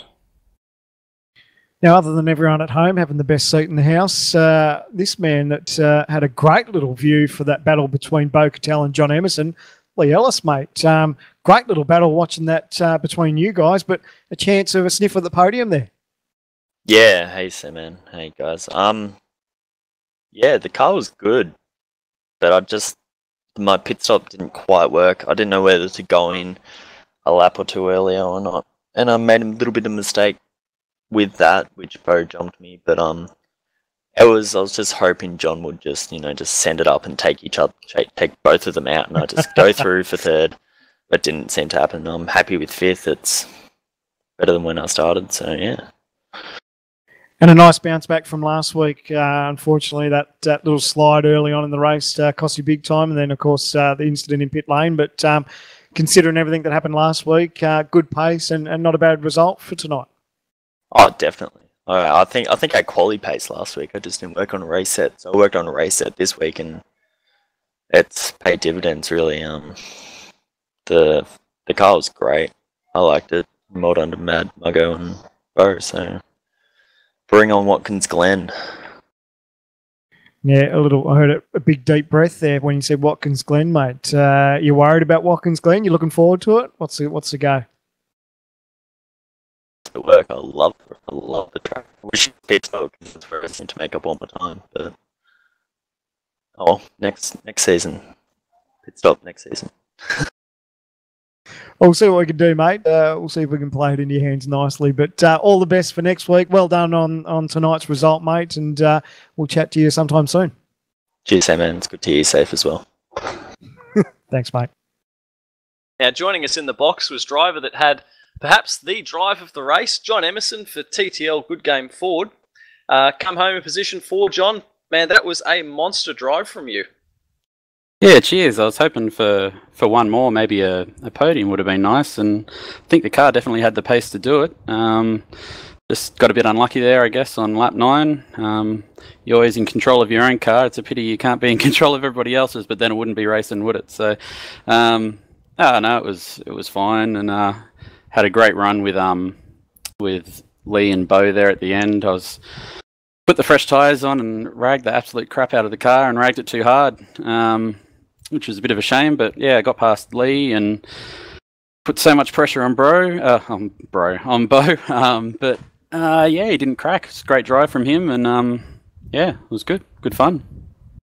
Mate, when we saw your car backwards into the fence, I thought it was race done. You pushed on, and we're starting to look at the times and try and figure out where you were going to come out, and it was looking like it was maybe back half of the top 10. And then you started pulling these times out of nowhere. You make your pit stop, you come out, and you're in position 5. How'd you put all that together, and what are you thinking next time when you pull out and you're in the top 5 with a shot at a podium? Yeah, I'm glad I did a couple of races before, because everyone's got this great mentality that if you pit as early as possible, then you're going to hold position. But I don't know how many people actually sort of tried pushing the car as far as it went on fuel, because yeah, my car was just feeling great there towards the end, even after the hit. I got a little hit on the first lap from Chad. I think Chad got spun, and that gave me a 4X, and I only got a 2 from Josh's contacts, and I think it might have straightened the car up, that big shunt. So yeah, I got a bit lucky, I guess. But yeah, the setup was based on my quali setup, and knew that it was fairly good on low fuel. I just pushed it too hard. I think I should have just waited a bit more, and hopefully Bo was going to make a better mistake than the couple that he did. But every time he made a mistake, I made one as well. So well, that's racing, isn't it? No, it's still a good job from him. That was great. That's it, mate. And if you can come away with a 4th after finding yourself backward in the fence, I think you must be feeling pretty good when we head to Watkins Glen next week, because of course you had a win there last season. Yeah, except it's a sprint round this time, I think. So I think I'm in a bit of trouble. I don't think anyone will be able to keep up with Madison and Josh there. They were both really quick. Oh, except don't think Josh raced. I think he might have been away, but he's usually pretty quick as well. So I can't feel safe in a sprint race. So yeah, I'm just turning up for fun at the moment. Just sort of practicing a couple of days before and seeing what happens. It's just good fun racing at the moment. Well, that's the spirit. And I guess we'll quickly touch on, before we let you go, the GT3 series. We're starting to cover that one here at V8's Online. That's an exciting new addition. And I've seen you in there a couple of weeks running. How's that all travelling? Yeah, something a bit different, completely different to this car, but getting some monster fields there at the moment. I think we've had 120 people sign up each week for the broadcasted race, so great start. But yeah, there's definite parity difference between the McLaren and the Rough, but Rough's a lot easier to drive, but I think the McLaren's a bit more rewarding if you can put it on the edge. So we've been lucky the first 2 tracks. I think we're very McLaren based, but yeah, I think the Rough's going to smash us at Silverstone, so it'll be interesting to watch. There we go. Look forward to seeing you at Silverstone and next week at Watkins Glen. Remember, of course, you can watch all the action on Thursday night. We'll let you get to it, John, but thanks for joining us. No worries, guys. Cheers. Have a quick look around the commentary box, and I see Justin Ruggie, a driver of the Tag Pest Management Falcon, has joined us, mate. Mixed results for you. You're up there in contention, running in 3rd. Muggleton at a moment, you're in 2nd, and unfortunately it all came undone when it came time to make pit stops. Hey guys, how are you? Firstly, congratulations to Matt and Josh for the podium, and what a drive from Bo. That's just fantastic. New addition to our team, and happily to have him on board. It's great to see him up there and fighting it, and being able to put our team colours out there. But like you said, mate, I mean, my car was pretty pacey, and actually Josh was holding me up a bit, but yeah, just waiting to see him, you know, make a mistake or try and capitalise on something, and that happened. And I was really just, you know, just taking it easy, and yeah, the pit entry is unbelievable. I thought I was going to get an excellent pit entry there, and I got an unsafe one, so unbelievable. But yeah, after that, mate, just head down and basically just try and capitalise on that, all that lost time of 15 seconds and a 12-second optional damage. I don't know where that come from, but that's the best I could do tonight, and sorry to all my team members. Well, regardless of the result, mate, you still got to be pretty proud. You had pace, like you said, and it was good to see. And, mate, up there in P2, it's something you can take away from tonight, that you had decent pace on board, and hopefully take that into next week for Watkins Glen. Yeah, I honestly thought I was going to be able to take it up to Matt, actually. I was once I cleared Josh, I could sort of manage my times, match Madison, sort of watching my fuel as well, and then obviously after the pit stop, you know, head down and just the mute button on and just do what I need to do. But it didn't pan out that way, mate. But yeah, we'll see how we go. Watkins Glen, these 3 tracks don't really suit me, mate. So I'll be glad once they're over and done with, actually, and we can get to some proper tracks. Well, if you got this sort of pace on a track you don't like, mate, I think the competition's got something to worry about. So bring on the rest of the season. Yeah, cheers, guys. It's good to be back, and it's good that our teams slowly, we're always gelling, but basically sharing the setups and trying to work out how to get this car around the track pretty quick and consistent. And all the boys have put in a lot of effort the last couple of days, and we'll continue to keep going and catch Matt and Josh and Johnny Boy there. All the best, mate. We'll see you next week. Cheers, guys. Of course, still drivers joining us here in the box. Going to see if we can have a quick chat to Rens Brookman. Rens had a bit of an eventful race there, found himself crossing the line, position number 8, but Rens looking very, very strong for a top 5. Unfortunately, it didn't all go to plan. No, well, the first bit to just after the pit stops actually went according to plan. Not sure what happened to Mago in the first stint. He slowed down all of a sudden, so was a bit lucky there. And I gained a place when Justin had a stop go, I think. Then I was behind Josh, who made a brilliant pass when I just left the pits. Trying to get ready for a nice battle, and then I got spun. And then pretty much was pretty much the end of my race. Yeah, it was unfortunate to see that contact. Did look like there was a little bit of a net issue there involved on our screens, but still a shame to see it all go wrong like that, because you were in a very, very strong position, but still came away with a top 10. And the first time that we've seen you this season, of course, joining us for Watkins Glen next week, Rens. Yeah, I should be here for the full season. That'd be excellent, So mate. really Of good, course, it was great to see you get a couple of wins in the bag last season out VIR Montreal. So I'm sure you're looking forward to getting back. We're at Montreal pretty soon, actually, I think. So what do you reckon? Got a couple more wins in the bag for us? I hope so. As long as some people realize you can't drive through other cars. Well, mate, it's also great to see you involved with a new team with ANZ, new sponsors and all that, and great teammates to work with. It will be great to see that start to pay off soon too. Yeah, definitely. I'm really happy on board with ANZ. So looking forward to the rest of the season. Another one who's joined us in the commentary box, Tobias Azerni. Not the best of nights, mate. Started P13, brought it home in 10th. How was your night? Hey guys. Was an interesting race, definitely. You can't imagine how scary it is going into turn 2 with seeing smoke and all the Australian drivers with the connection. From my side point of view, I was lucky to avoid these standing cars there and made it through somehow. Got a small tap on the rear. I think it caused a little bit of damage, but I'm not sure because it wasn't mentioned at the pit stop. But I had problems turning left. Yeah, at some point of the race, I found myself at 7, I think. but then I saw Justin closing fast from the rear and started to feel a little bit uncomfortable because I couldn't get the move done on Adrian Stratford, who was in front of me. So at some point he went through, and same happened to me with George Maris and Rance Bergman, both close to get from behind and applied massive pressure, and I had to let them go. In the end, I managed to finish in the top 10 this time, first time this season, and I think also the end of last season they were pretty much good result for me, so I'm really happy. We did a great job to miss that massive start. We said it's a bit of a concertina effect when someone has a spin up the front of the field and you've got the rest of the field barreling down into them. You've got a car sort of sitting in the middle of the racetrack. I think everyone did a pretty good job. That would have been a lot worse than what it really was. So we felt for you, mate, when you came down and you had all that action happen in front of you. You did a great job to miss. Yeah, it was just, I think, I don't know who it was, but I was following a car going on the grass on the inside and made it through, so quite happy. I think if I would have been a little more on the outside, I would have been stuck as some others, as I think Lee. So, yeah. And what about next week, mate? We head to Watkins Glen. Your thoughts on that place? Watkins, I don't know. Not my favorite track, especially it being a sprint round.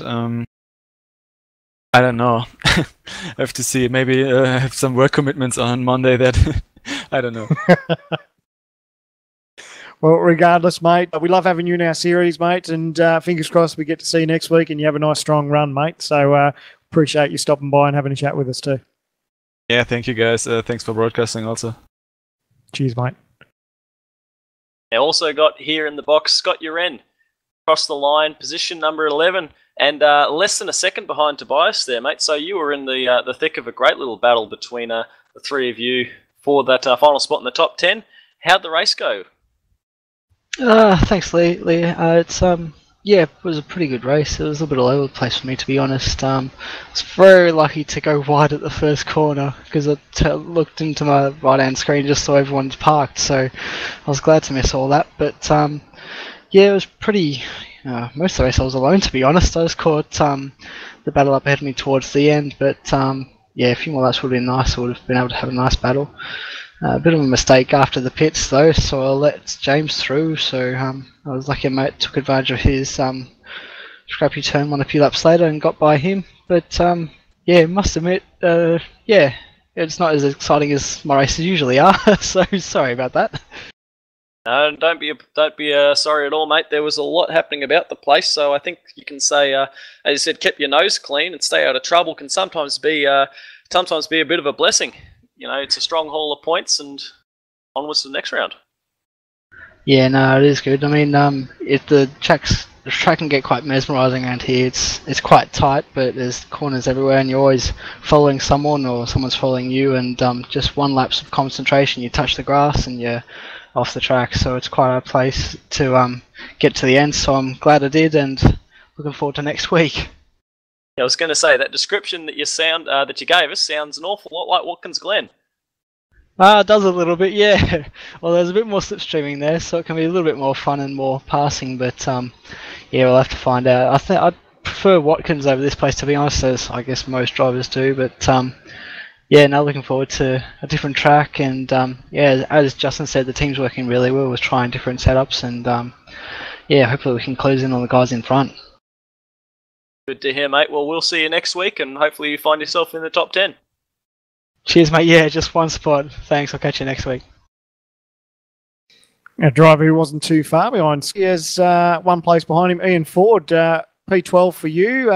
Made a couple of positions from qualifying, though. Starting as far back as 17th, mate. So not a bad little charge there. That's it. One little setup change after quali. Just changed the car completely and pushed forward, overtaking people. Left, right and centre. Got through the first corner. Pretty good day. So it was love for you, mate. That little change worked for you nicely by the looks of it. That's it. It's something that we'd usually stay completely away from, but we had no real pace from being at the back of quali, so might as well do it. Well, paid off nicely for you, mate. You probably weren't looking forward to it as much as you thought when you qualified P17, but it's nice to see that someone's having a crack, making a change, and seeing what they got coming into a race. Because I know some people are a little bit, bit worried about making a change going into a race without testing it. So nice little advantage for you.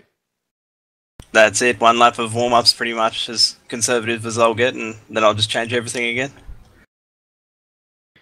So you might be able to take that change over to Watkins, mate, and see what sort of car pace you got there. You looking forward to that round? Oh, definitely looking forward to it. One of my strongest tracks and one of the best tracks in the world, I reckon.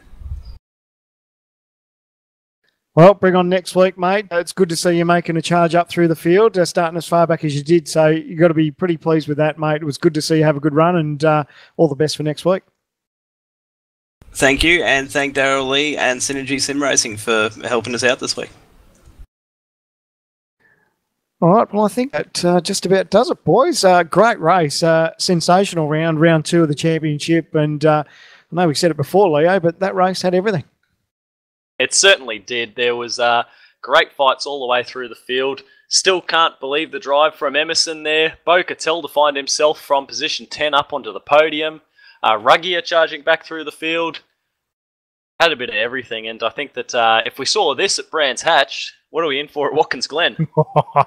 Sprint round, mate. Sprint round. It's going to be a ripper. And, I'm looking forward to next week already. The racing's been sensational for the first couple of weeks. And actually, while we get a chance, we'll say a big thanks to Reece Gardner. Thanks to Astro Gaming Headsets, mate. Good little bit of goss there through pit lane. And it's always interesting come pit stop time. Oh yeah, certainly. It was an absolutely fantastic race this round, and I'm definitely looking forward to Watkins Glen next week, not only because I get to put my feet up because it's a sprint round, but we've always seen really good racing at Watkins Glen in the past, so yeah, bring it on. I love that track. Well, that'll be it to do us here for V8's Online. Thanks to everyone who tuned in tonight. It's been a brilliant round, and we couldn't do it each and every week without our good friends at V8 Supercar Fan Group, Direct Clutch Services, and, of course, our very own V8's Online Superstore. Fantastic racing for round 2 at Brands Hatch for the iRacing V8 Supercar Series. Your winner for the second week in a row, Madison Dow.